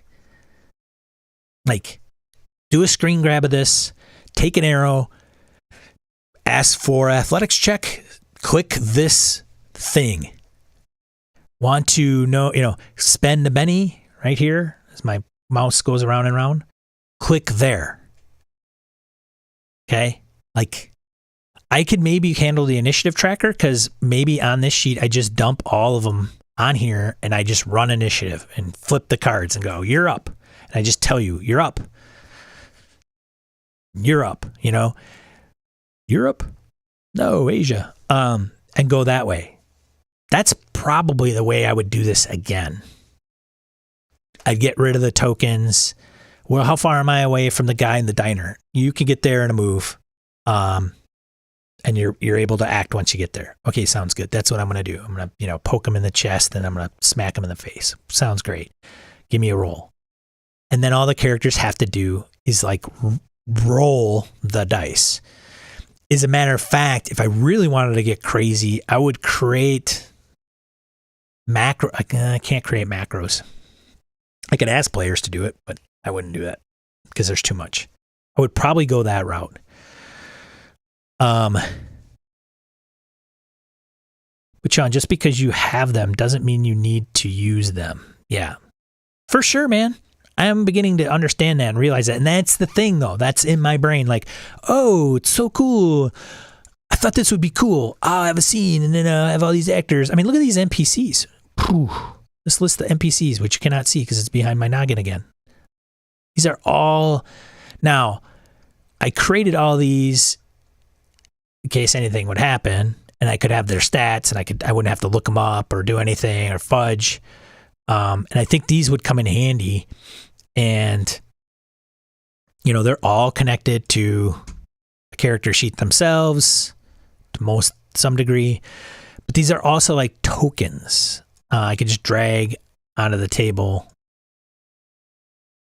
you know, and there's quite a few that could come into play. It's done and finished. I don't think they're too bad. There's 1, 2, 3, 4, 5, 6, 7, 8, 9, 10, 11, 12, 13, 14, 15, 16, 17, 18, 20, 20-ish. So they're done. Once they're done, you know, even with tokens for vehicles and their respective character sheet, handy. You know, okay, I'm going to run the police car off. Okay, what's the police car's toughness and armor? That comes into play. Probably reset this for the next game. And yeah.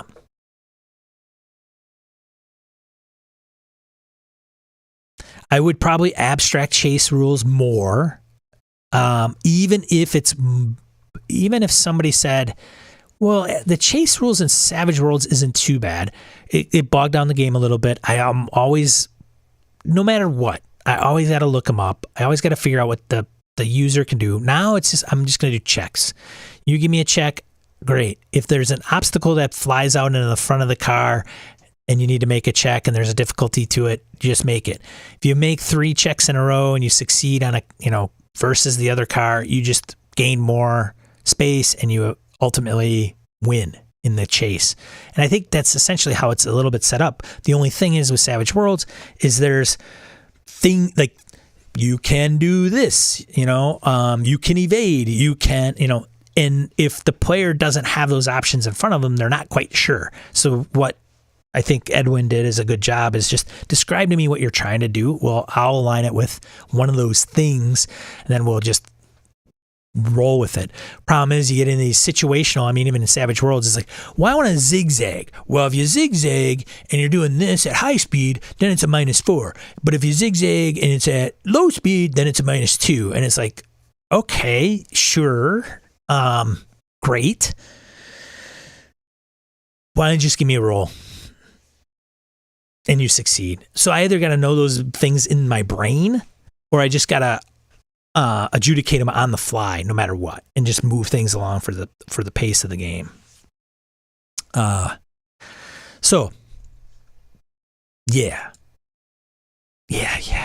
So here's my journal entries. So here's the encounter list at the top in a folder. I can kind of expand them, and they're in kind of an order, so I can navigate handouts. I got the session 0 kickoff, blah blah blah, kind of in order, so I can just go right down the road. What I was also finding is, these are organized like this.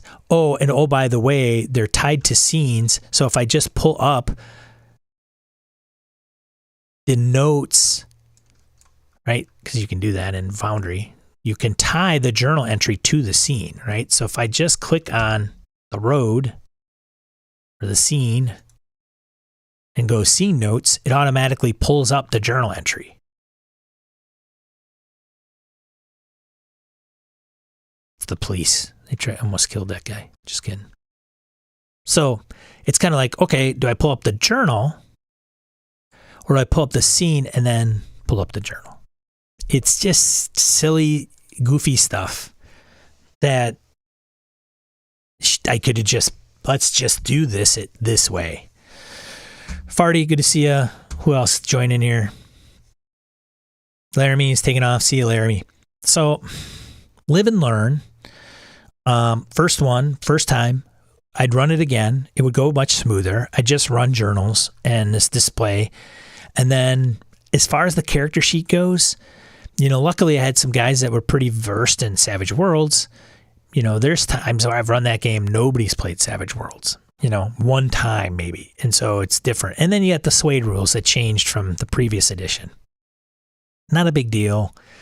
Still fundamental there. I don't think any complaints around that piece, but I would probably nuke quite a bit of these scenes and just use this display feature module to display images so that the guys could see what I'm talking about. And frankly, they probably don't even need this. If you're running Theater of the Mind and I go, hey, there's this old guy and he's got some glasses and wire glasses and he's sweating and he's got this weird, hat. He's got his mechanic jumpsuit on. It says Earl on the patch. And he's as old as Moses. But then they can come up with that. But I think some of these are pretty funny and cool anyway. So what are you going to do? What are you going to do? Like my token... My token for FBI agents is J. Edgar Hoover, which I thought was kind of funny, right? It's down here. Anyways, so that's my learning of Trial by Fire. So Sean probably should have done this, run a test run of the game using Foundry, and then for the con it would have run a little bit smoother. So for the guys that played in it, thanks for being the test run. Jeez. The Trials and Tribulations. I mean, like I said, it's the first time I ran. Is it the first time I ran for a virtual convention? Maybe. I can't remember. I think it is, honestly. But I've run Delta Green. I've run Forbidden Lands. Now, obviously, that's still going, and it's a little bit different. Frankly, Forbidden Lands is interesting because the character sheets are really at the core of that game. We access the map. What hex do you want to go to? This one. Great. There's no other scenes. There's some sites that I could generate in there, but the guys don't need any visuals in that game, right? The tactical is not a part of that game, which is nice. I think with any game that requires some tactical stuff, you run into these conundrums. And I know Brett and I talked about this a long time ago about, a Theater of the Mind versus a tactical versus miniatures kind of discussion. And, he may say, well, I could set this all up and then when it's done, everybody knows and sees what's on there and we can roll. And that's, let's do this. And it's because they could see it. It's visual. They don't have to ask a lot of clarifying questions, which to me, I don't think that takes a lot of time. I think it's kind of the deal, especially when you play some older school games when we were growing up. Like, yeah, we drew a piece of paper and made some X's and O's and, hey, I'm going to go over here and I'm going to go over there. Okay, sounds good. But we didn't do a lot of this kind of stuff when it came. I didn't anyway. I didn't put down miniatures. We had miniatures, but they were kind of like sitting on our character sheet as a representative and showing off our painting or look at this cool miniature, man. It's like exactly what my character looks like. Isn't it cool? Yeah. And then we put it on the table and we didn't really use it. It was all kind of abstract.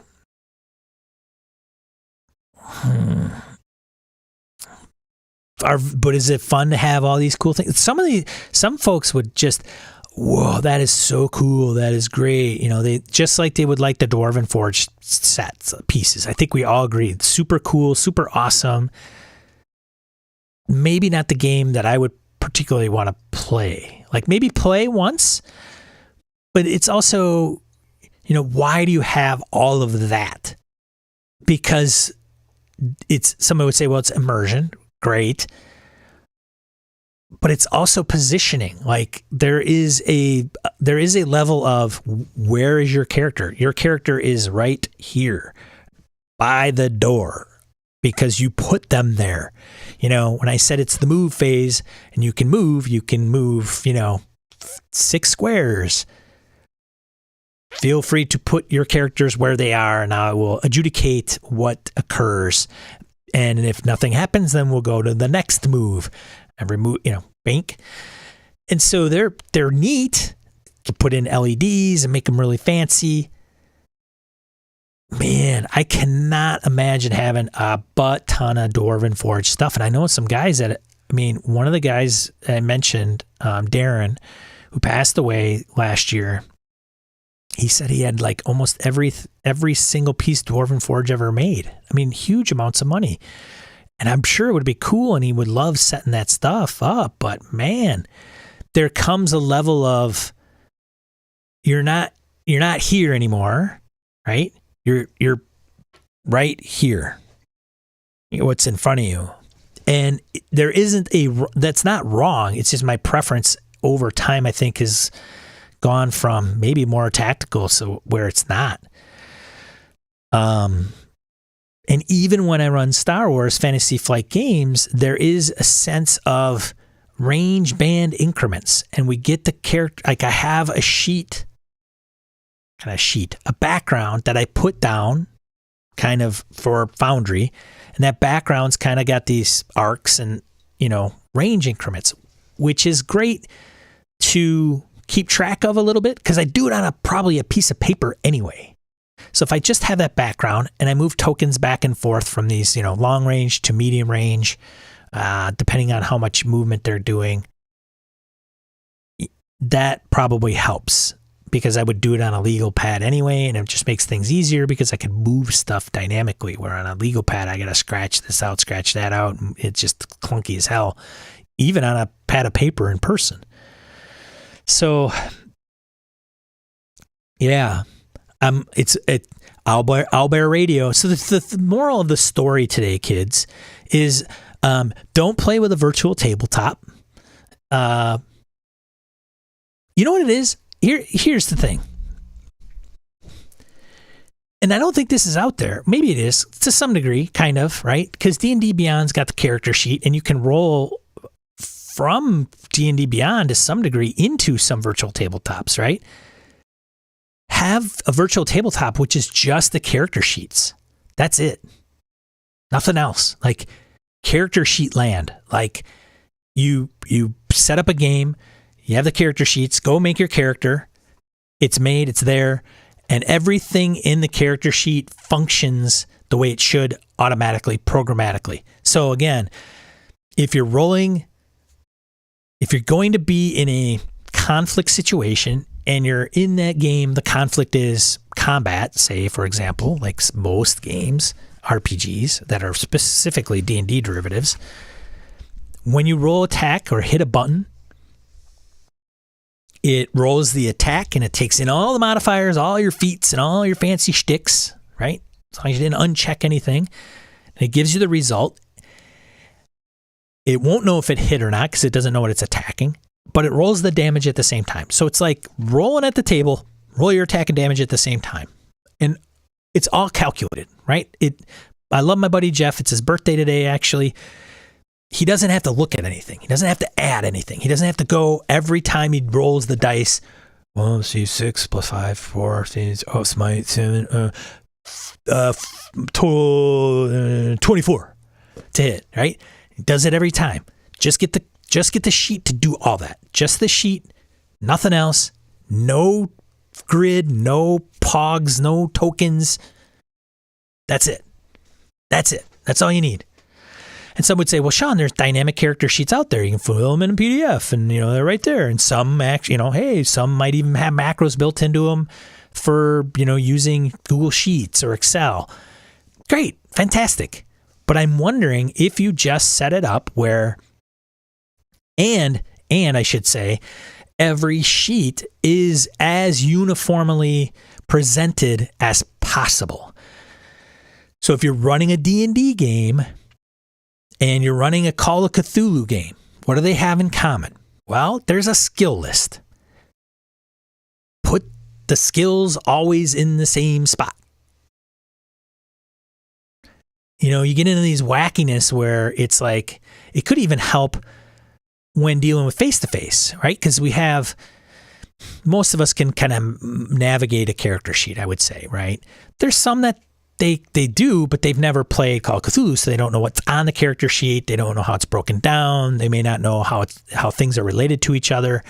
You know, I'm probably selling some gamers kind of short, but again, virtual is different because people will like not grok it the same way. So if it's like, it's almost like, here's the things that you need as a player playing this game online. Skills. Every time you're going to roll a skill check, you roll this coinciding or related button. Doesn't matter what sheet you're in, because it's a skill check, it's a resolution check, a test check, whatever you want to call it. Maybe we even remove skills because it could be something else, but it's a button to do a particular thing. So if it's an attack and you have maybe an attack action, maybe it's the actions you take. I don't know. Am I crazy? Tell me I'm crazy. I don't know. It's nuts. It's radical.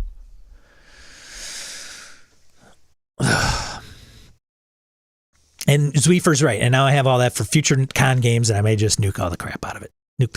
Dealing with updating my Savage World game to Suede rules right now. Yeah, let me know how it goes, Roger. I'm not a Suede expert. I'm not a Savage Worlds. Like, I don't play like Christian Serrano, man. This is system mastery. Like, that's not. I think it's relatively simple. There's some things to keep in mind. Yeah. So Phil says, a good buddy of mine uses Dwarven Forge pieces virtually using a second camera. He moves the player pieces during combat. And I've seen that setup, and good on those guys. The Gosumba, Lord Gosumba, I think is his handle on Twitch. He's the Greyhawk channel. Like, if you want Greyhawk, they talk about Greyhawk ad nauseum. And he runs games on this, and he's got 4 cameras in this room, and the table looks like it's like 20 feet by 14 feet. Like, it's just this obnoxious thing that would fill this entire room for me. And it's just like an old war game with, Dwarven Forge everywhere. And, he'll set I got these tripods around in front of me, like the one my camera's on, like tripod, USB camera centered on this little angle. And I'm like, man, that is crazy. Cool, but like, I don't know. There's also there's like a virtual tabletop that's what it's set up to do. Like, you're supposed to set up your little your terrain, and then you add a camera. I don't know. It didn't make sense to me, this app, because it's like, well, isn't it, I guess it allows you to have multiple cameras in the app that you would be able to control and switch back and forth. And then the people that are tuned in, it's kind of like Zoom meets multiple cameras from the GM. I don't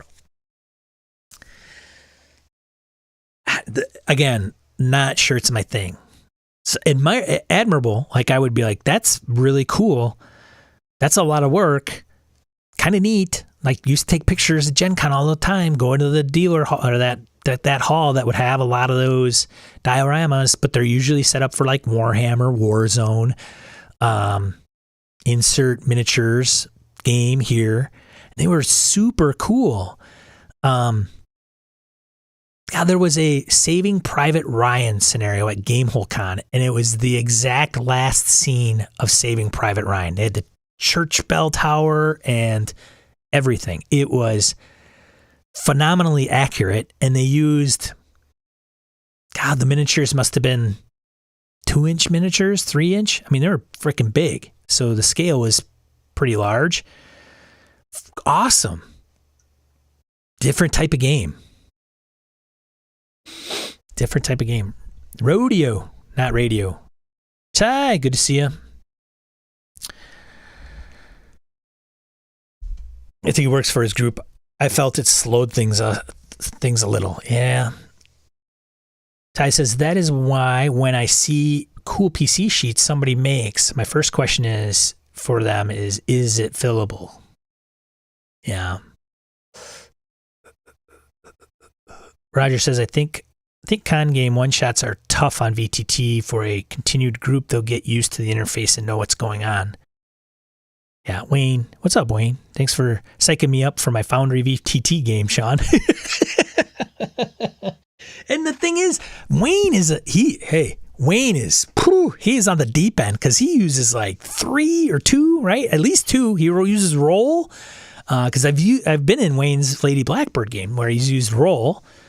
And he I thought it was fairly intuitive, but I could see where that could get like, okay, this, the dots or whatever. I can't remember with Lady Blackbird how it was laid out, and then he does Foundry, so he's deep into 2.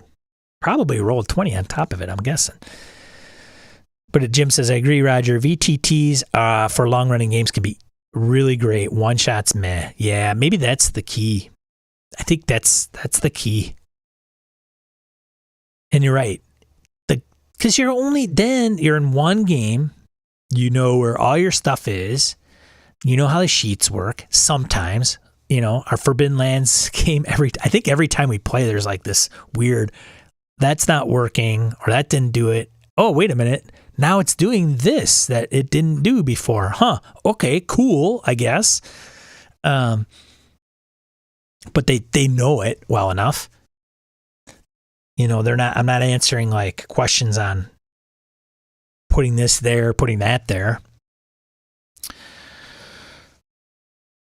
Roger says, I had System Mastery back in the Explorers Edition, but they've done 2 revisions since then, and I dropped off playing Savage Worlds during those years.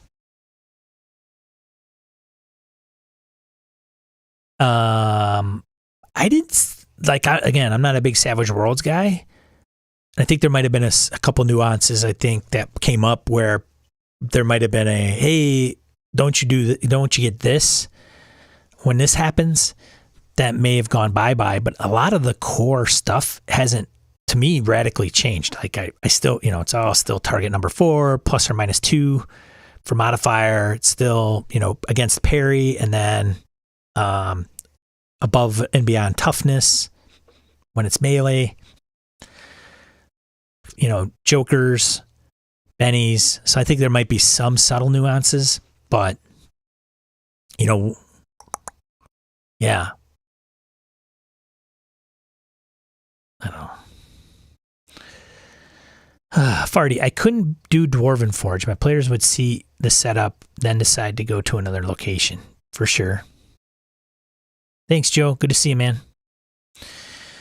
So anyways, it was something where I thought the game went okay. The pacing time for me was way off. The group was really good. Learning experience, definitely some things that I would change for sure. It's probably around one shots. And frankly, I'm not going to run this thing as a campaign. But yes, I have all that stuff in there, and it could come in handy, but I would do quite a bit different for sure. There you go. That's all I have to say about that today. It's the edge cases that are a bit different. Yep. Roger says about Savage Worlds, the only major change was the shaken rules. Yeah, that was always a weird one. I think I got shaken down now. Shake it down now.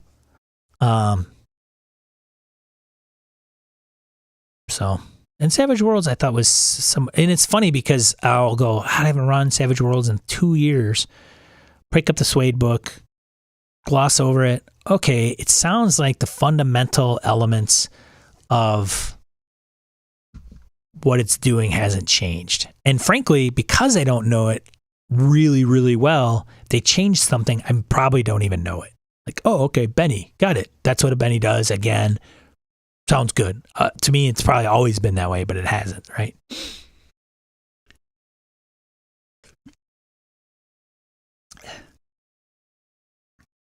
Anyways, so there you go. VTTs, Foundry, love it, great. Still, somebody said, hey, what do you like to use? I'd still preach Foundry. It's a great VTT. I'll probably upgrade after the con to 9. and see what it does. I'm interested to see why I can't upgrade Twilight 2000 because I have to have version 9.9 of Foundry, because they're probably using some of the things that they're inherently putting into the core. And it may not even be, well, I probably won't notice the change because I have a world set up for Twilight 2000. I just haven't used it. So I wouldn't know the changes that are coming anyway, more than likely. And I do think there is something to be said about, hey, I'm going to run Twilight 2000 campaign. It's going to be a 10-session arc spanning, 5 months, whatever. Yeah, I'm going to use probably Twilight 2000 in the maps and scenes and things like that. But again, I haven't run Twilight 2000. Forbidden Lands, you could run it without a virtual tabletop very easily. We don't use the map that often. There's not a lot of scenes. It's not a very tactical system. It's long, short, near, arm's length. Those are the ranges.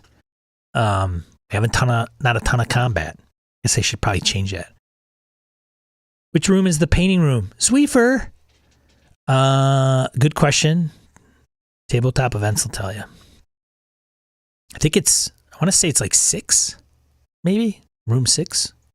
It's tagged like at the top. If you go into a chat room, because I think you can bop around in the chat. Just don't go into one of the video audio rooms, and you'll be able to find it. It's pinned to the top.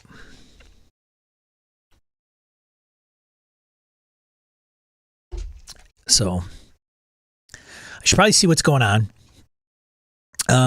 Today I got another game. Harrigan's game escapes me. What's it called? I don't remember. He's not. Are you even here, Harrigan? You might have bolted. Midvale.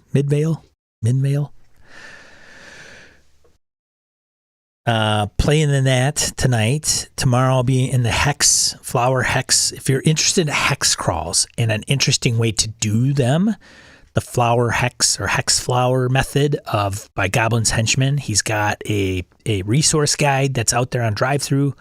I picked it up. I think it's like $5. I'm interested to see his talk about it. I haven't read his resource yet. But apparently it's an ever-changing piece, right? As people hex crawl, it's a very living type of approach to it, which intrigues me. So if you're interested in that, he's got a pretty decent turnout. I would highly recommend it. Nice thing about virtual cons, which I think is I would probably want to promote more and solicit more of, would be talks. Games, great. People go to cons to play games, but the format of the virtual con really lends itself to, and maybe just leaving them wide open. Like, who cares if 50 people are in your room? Jim, in defense of Jim, he's doing one on drawing and he limited it to 12. So he's talking about drawing and how to draw and to do some artwork. So it's a personal preference. But I'm like, if you're given like a kind of a more panel seminar talk, it's easy to just join and sit back and tune in or leave. I think I would play that up a little bit more. And they could be quick, like an hour. Hey, how to do Foundry in 5th edition? How to do how do you stream? I want to do an actual play. What are some of the things I should know about?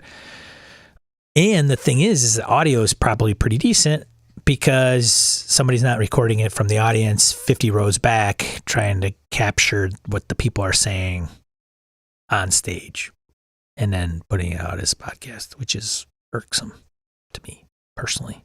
Don't do that. Forbidden Lands, more combat, less nature. Wayne wants me to increase their odds of survivability. Rangers of the Middenvale. Yes, that is the one I'm partaking in. Roger, are you in that game? Ty says, yes, I would like talks. Ty, I would love your suggestions for talks. Session 0. That's a good one.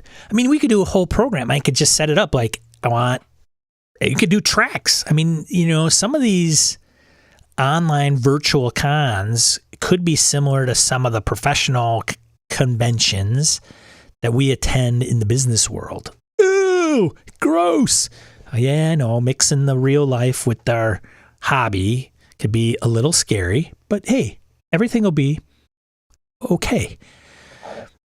Beginner GM track. Totally feasible. One talk a day for 3 days. Maybe it's multiple talks and they just kind of classify them in a particular way. Like this would be under this. And then people could pick, maybe there's some overlap on sessions that they might not be able to attend all of them, or do it by day. Like, hey, you're a beginner GM and you want to just show up Friday for 4 hours, 2 single-hour talks in the morning, 2 single talks in the afternoon. Yeah, it'd be great. Thanks, Robert. Good to see you. Yeah, and then you do the expert level, and then you break that down into like, you could have like situational pieces, like advanced level game mastering track. What would that involve? Like probably much more, how do you adjudicate? And you could have like one talk that spans all of them, right? Like troubled players. How do you handle them at the table? Session 0 is a great one that could go across, 3 tracks, 2 tracks. Could be, how to do a hex crawl effectively and efficiently, and that's like the advanced. You have to kind of say, well, what would you put in a beginner game track, GM track, and then anything else would be beyond that.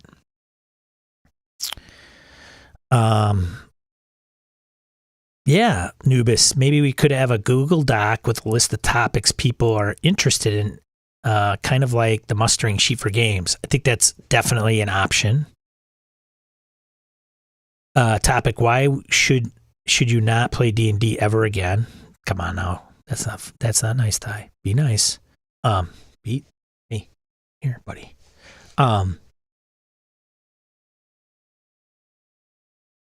And sometimes it could be, Cortex Prime, right? Get Harriman to do a talk on it because maybe it's a little more like an advanced system, right?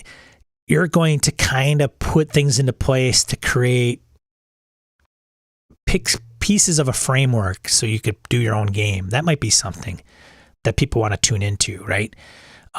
Could a beginner game master do something like that? For sure. Could they sit on an advanced track? Of course. Are they welcome? Yes, naturally.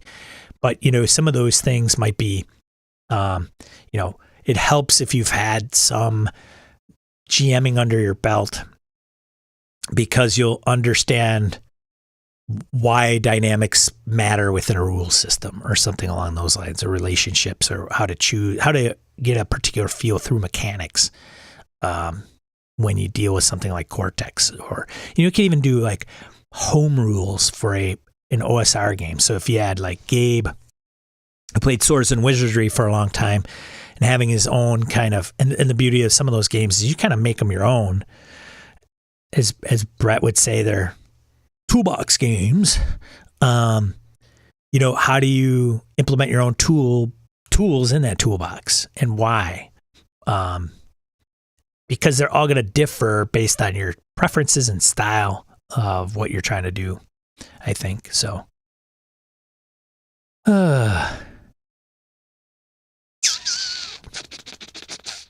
yeah. So, I don't know. So a couple of things that I'll be soliciting information from people and participants is like, did you have a good time? The GM one, I was going to put up a survey, a couple questions. Who is your GM? What did they do well? What could they have done better? Yeah. There's these, you get into that the black hole of being able, you could post any, like, here's 10 questions and people don't want to fill out 10 questions and they're open-ended. Like, what do you want to know in a nutshell? And it kind of sum it up.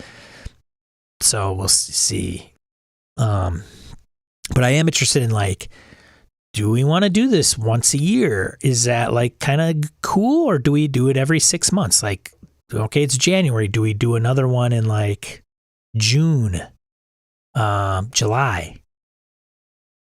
You know, maybe. And then do we do it for Friday, Saturday, Sunday, or just Saturday and Sunday? Do we set limits on the amount of slots that occur and keep it kind of tight, right?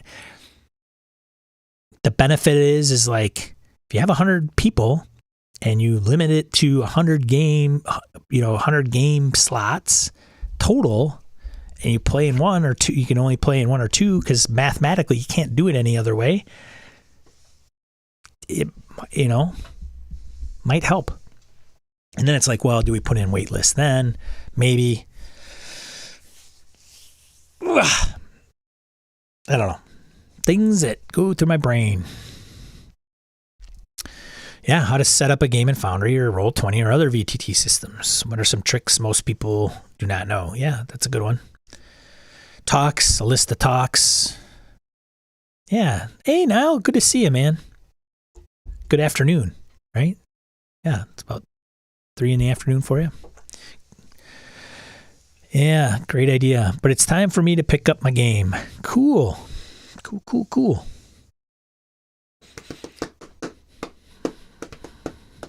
June, my birthday. You could all sing me happy birthday then. Sounds good. We'll do that, Ty. Nubis, I think summer could be a good time for a BS or con. A lot of GMs probably have their campaigns or pause due to vacations, etc. Yeah.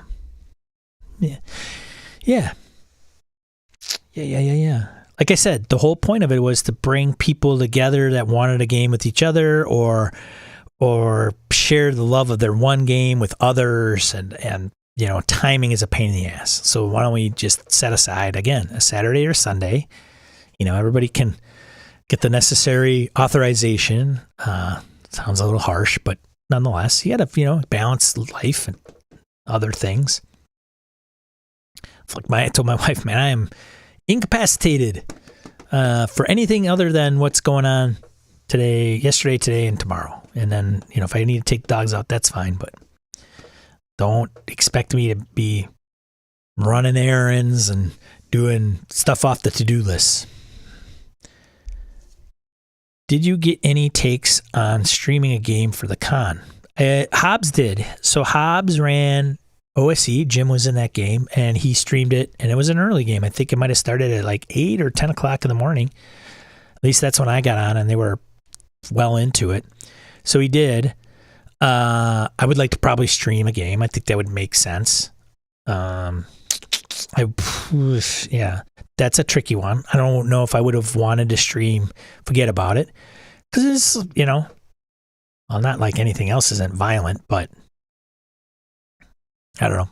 But yes, did have one. 8 o'clock game. Yeah. Thanks, Jim. Roger says, I bought my partner chocolate-covered strawberries as a thank you bribe for being out of a pocket all weekend. Yeah, it's compromise, right? We all compromise. So, yeah, I get it. So anyways, I think that is all that I'm going to address now. And then I don't know what I'm going to see what's going on online and see everybody's going. Let's see what's cooking over there. And my Cyberpunk Red game might be coming to an end. And I was talking to Harriman yesterday. You might know him as Ghost GM, who is a big fan of Cortex, amongst other things. He's our resident Cortex expert. And Forbidden Lands, I think there is an interest in Forbidden Lands. So that's strange. And I may fire up a brief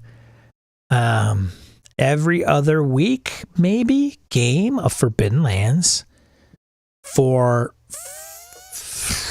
maybe 4 to 5 players, but it would be very limited to duration, right? It's going to be 5 sessions. It's going to be, 10 sessions, and then it's done. to give everybody just a little taste. Like Harriman's got it. He wants to run it. He hasn't played it. So for people like him, it would give him some insight into some of the nuances. And he could say, oh, I don't like how Sean runs it. I could do it like this, and that's fine. But it would at least get him to understand kind of the flow of what a Forbidden Lands game is. Like, hey, don't forget to do a random encounter check when they enter a hex. Oh, and they're in a hex that's a specific terrain, so they don't move as far. And, maybe you play up the weather a little bit more than Sean does, and the weather plays piece. And then at the end of the day, the 4 quarters, they got to roll their resource dice and make sure they don't run out of food and water. Right? And then, we'll put them through a little site. Like, that's what they're called in Forbidden Lands. So a site could be, a tower, a dungeon, a village, whatever, right? And populate that, have them run through that, maybe a combat, social encounter, and just give them a taste of how that works. And then they can understand willpower and the rolling of the dice, and how the damage affects the attribute, not hit points. And then as that goes down, they can become broken, and then you get into critical rolls. And the thing is with Forbidden Lands, I've mentioned this, and I know I preach this game from a high, but when you experience that, you'll have a better idea of as a game, and you want to run it as a game master, like Harriman's, I think, intention is. He's gonna understand whether his group is going to grok it or not, or how he needs to pitch it to his group, because it is not for every gamer, much like any other game, right? Not every game out there people are going to have an appreciation for. But I think with Forbidden Lands, because it's fantasy based, people go, oh, okay, yeah, okay, that sounds good. And then they get into it and it's like, this is not what I want to do. It's holding me back. It's not a game I like. And then you've invested a bunch of time and it's like, yeah. And then, so going through that exercise of playing it a little bit, you can tee it up in a way to set expectations properly. So Zweefer totally be in for that, depending on time. Yeah. Jim says I play in that game. Okay, good to know. And, I roll that, and then we're done, and the amount of people were too many, and I need to play it again for another group. That's fine too. I could do that. And and it's not the mega campaign. Like these guys I'm running, it's been a year, but there was a TPK and we started over. So, but yeah, we just been together for 1 year this past week. So.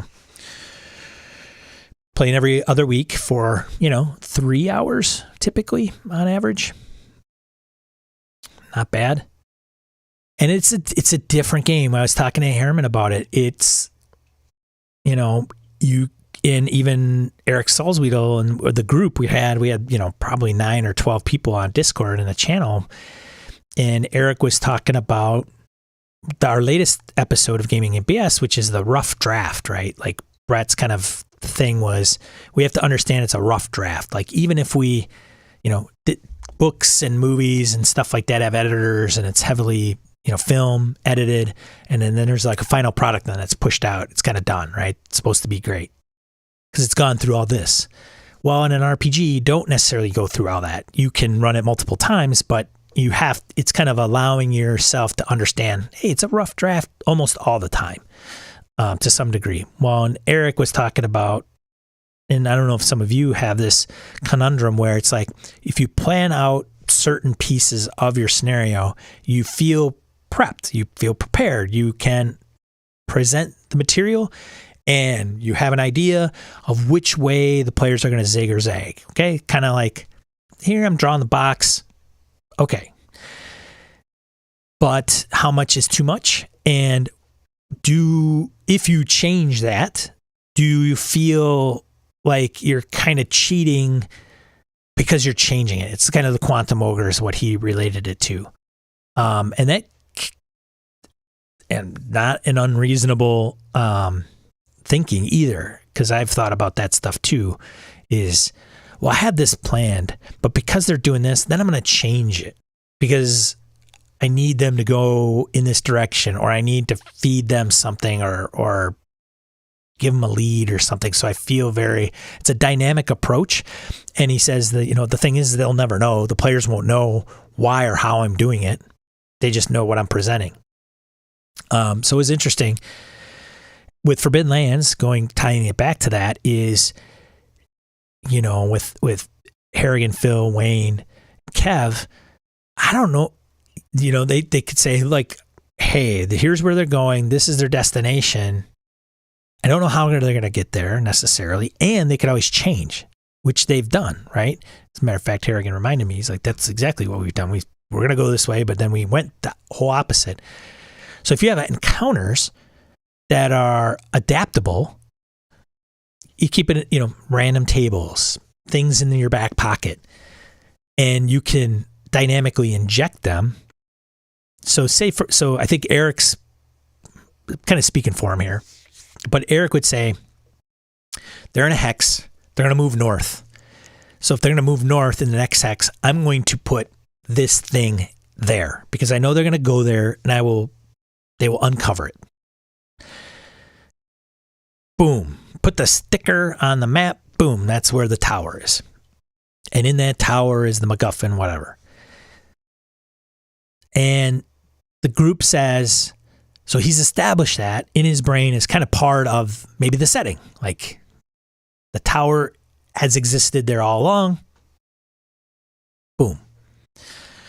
The party decides to go south instead of north.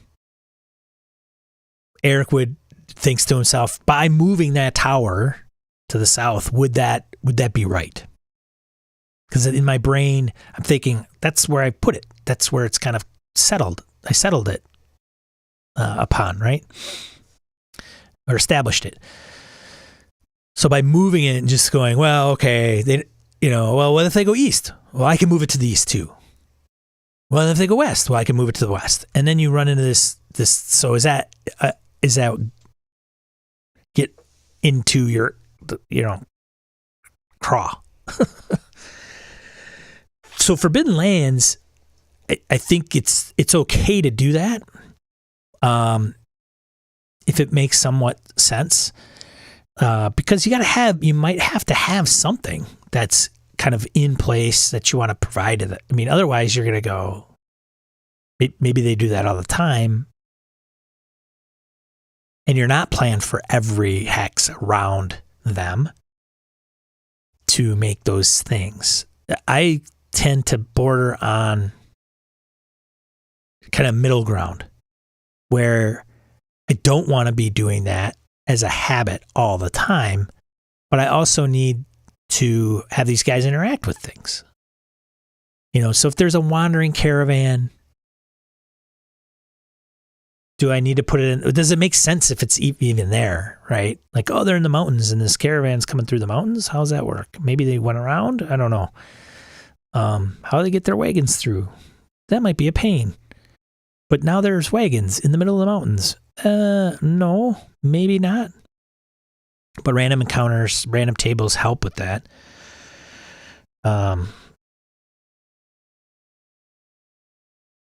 So yeah. So when I was talking about Forbidden Lands and running that game specifically, what are some things the game master can do, or what kind of style could you have an approach that I find it a little bit freeing because it's not a written module, but you still do have sites, and sites have those more constructed details. They're essentially like a little mini module, right? In some of these books, like the Mellified Mage and the what's it? Spire of Quetzal. I hit my mic. Spire of Quetzal. It is a survival game, which is right, Nubis. So when you pitch it to a player group, and you're like, it's fantasy, and you're like, yes, but it's survival fantasy. Well, what does that mean? Well, I've gone through Hex Crawls before. Yeah, it's probably different, and Like that's kind of the exploration survival is the core of it. So and it's like, you're not heroes, you're rogues and raiders in a cursed world. You don't even have to be good guys necessarily. Like you're just going out trying to make it on your own, because the other option is just to sit around a village, which you've been doing your whole life because you've had to, because you've been confined by a blood mist. And I think somebody mentioned how the blood mist came in late. Right, but it's a good idea, because it probably goes to, why are people going out and exploring this weird unknown territory? It alleviates, why am I even doing that? In DCC, everything is far away. When you read the premise of the game, it's like, it's like the hobbits. When they leave the Shire, nobody's gone past Bree or whatever. That's a long, long ways. And if you saw that on a Tolkien map, you'd be like, nah, it's not that far, right? Like, man, not my role-playing game. But those are like, anything past the mountains is an unknown world. For all intents and purposes, it may be the end of the Earth or the planet they're on, if they're flat earthers or whatever. You know what I'm saying? It's wondrous. Dangerous. Man, don't go past old man Heckle's farm, because it's the forest and there's nothing but badness that lies in there. So DCC kind of puts that out there. And so when you go out and adventure and you're the gong farmer, it's because you're tired of gong farming. And, you're going to go out and you're going to get some gold, and it's going to be great. And, that's why you're going out. So for Forbidden Lands, well, what's their motivation? You got to have something. Like, why don't we just stay in the village? Well, it's because you've stayed there for all your life, and it's boring as hell. Yeah, Wanderlust, whatever. There's no patronage in Forbidden Lands. And I think Phil's got a little bit of that, but it's not, D&D is very, hey, somebody's going to hire you to go and do something. Or you're going to do it in the service of the king, queen, duke, duchess, whatever.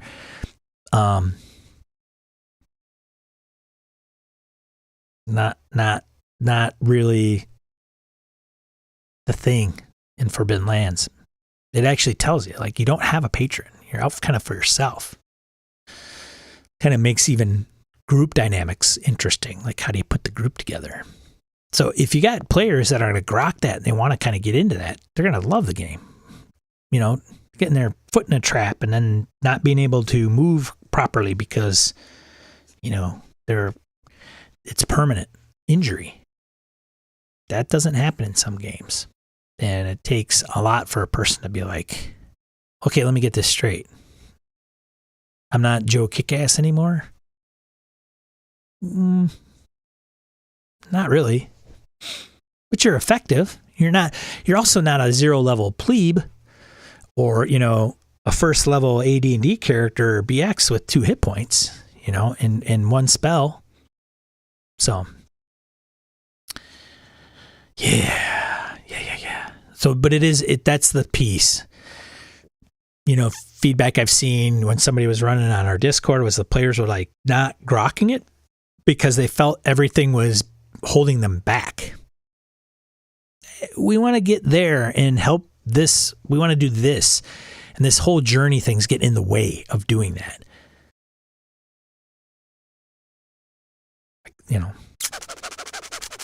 So yeah. Yeah. There you go. I'm going to sign off. That's what I'm going to do. So if you found anything valuable in this video as you're viewing it, seeing it, watching it, give me a like. Do me a favor, give me a like. It helps. It helps on YouTube for sure. Subscribe if you haven't subscribed. Get the notifications. If you're not aware of BSRCon, sorry, you're probably late. But all the good people that are partaking are members of our Discord. We got a great community on the Gaming and BS Discord that you can join at gamingandbs.com/Discord. And many of the members in the chat are are good community members to intermingle with and talk role-playing games and have constructive debates and arguments. It's okay to prefer other systems because you don't like ascending or descending armor class. And we do it in a constructive manner that is, maintaining with the mantra of being positive in the tabletop role-playing game hobby, which I still have to keep in mind. And, can always slide into that poo-poo of that game or rant. We're passionate. So, but otherwise, have a great rest of your weekend, regardless of what you're doing. Stay safe and do some gaming. But, look out for number one. Take care of yourself and, give yourself the space that you need in life so that you can be okay gaming and doing other things. So that's all I'm going to say. Otherwise, I'll keep rambling. All right. We'll talk to you later. Thanks for tuning in. See ya.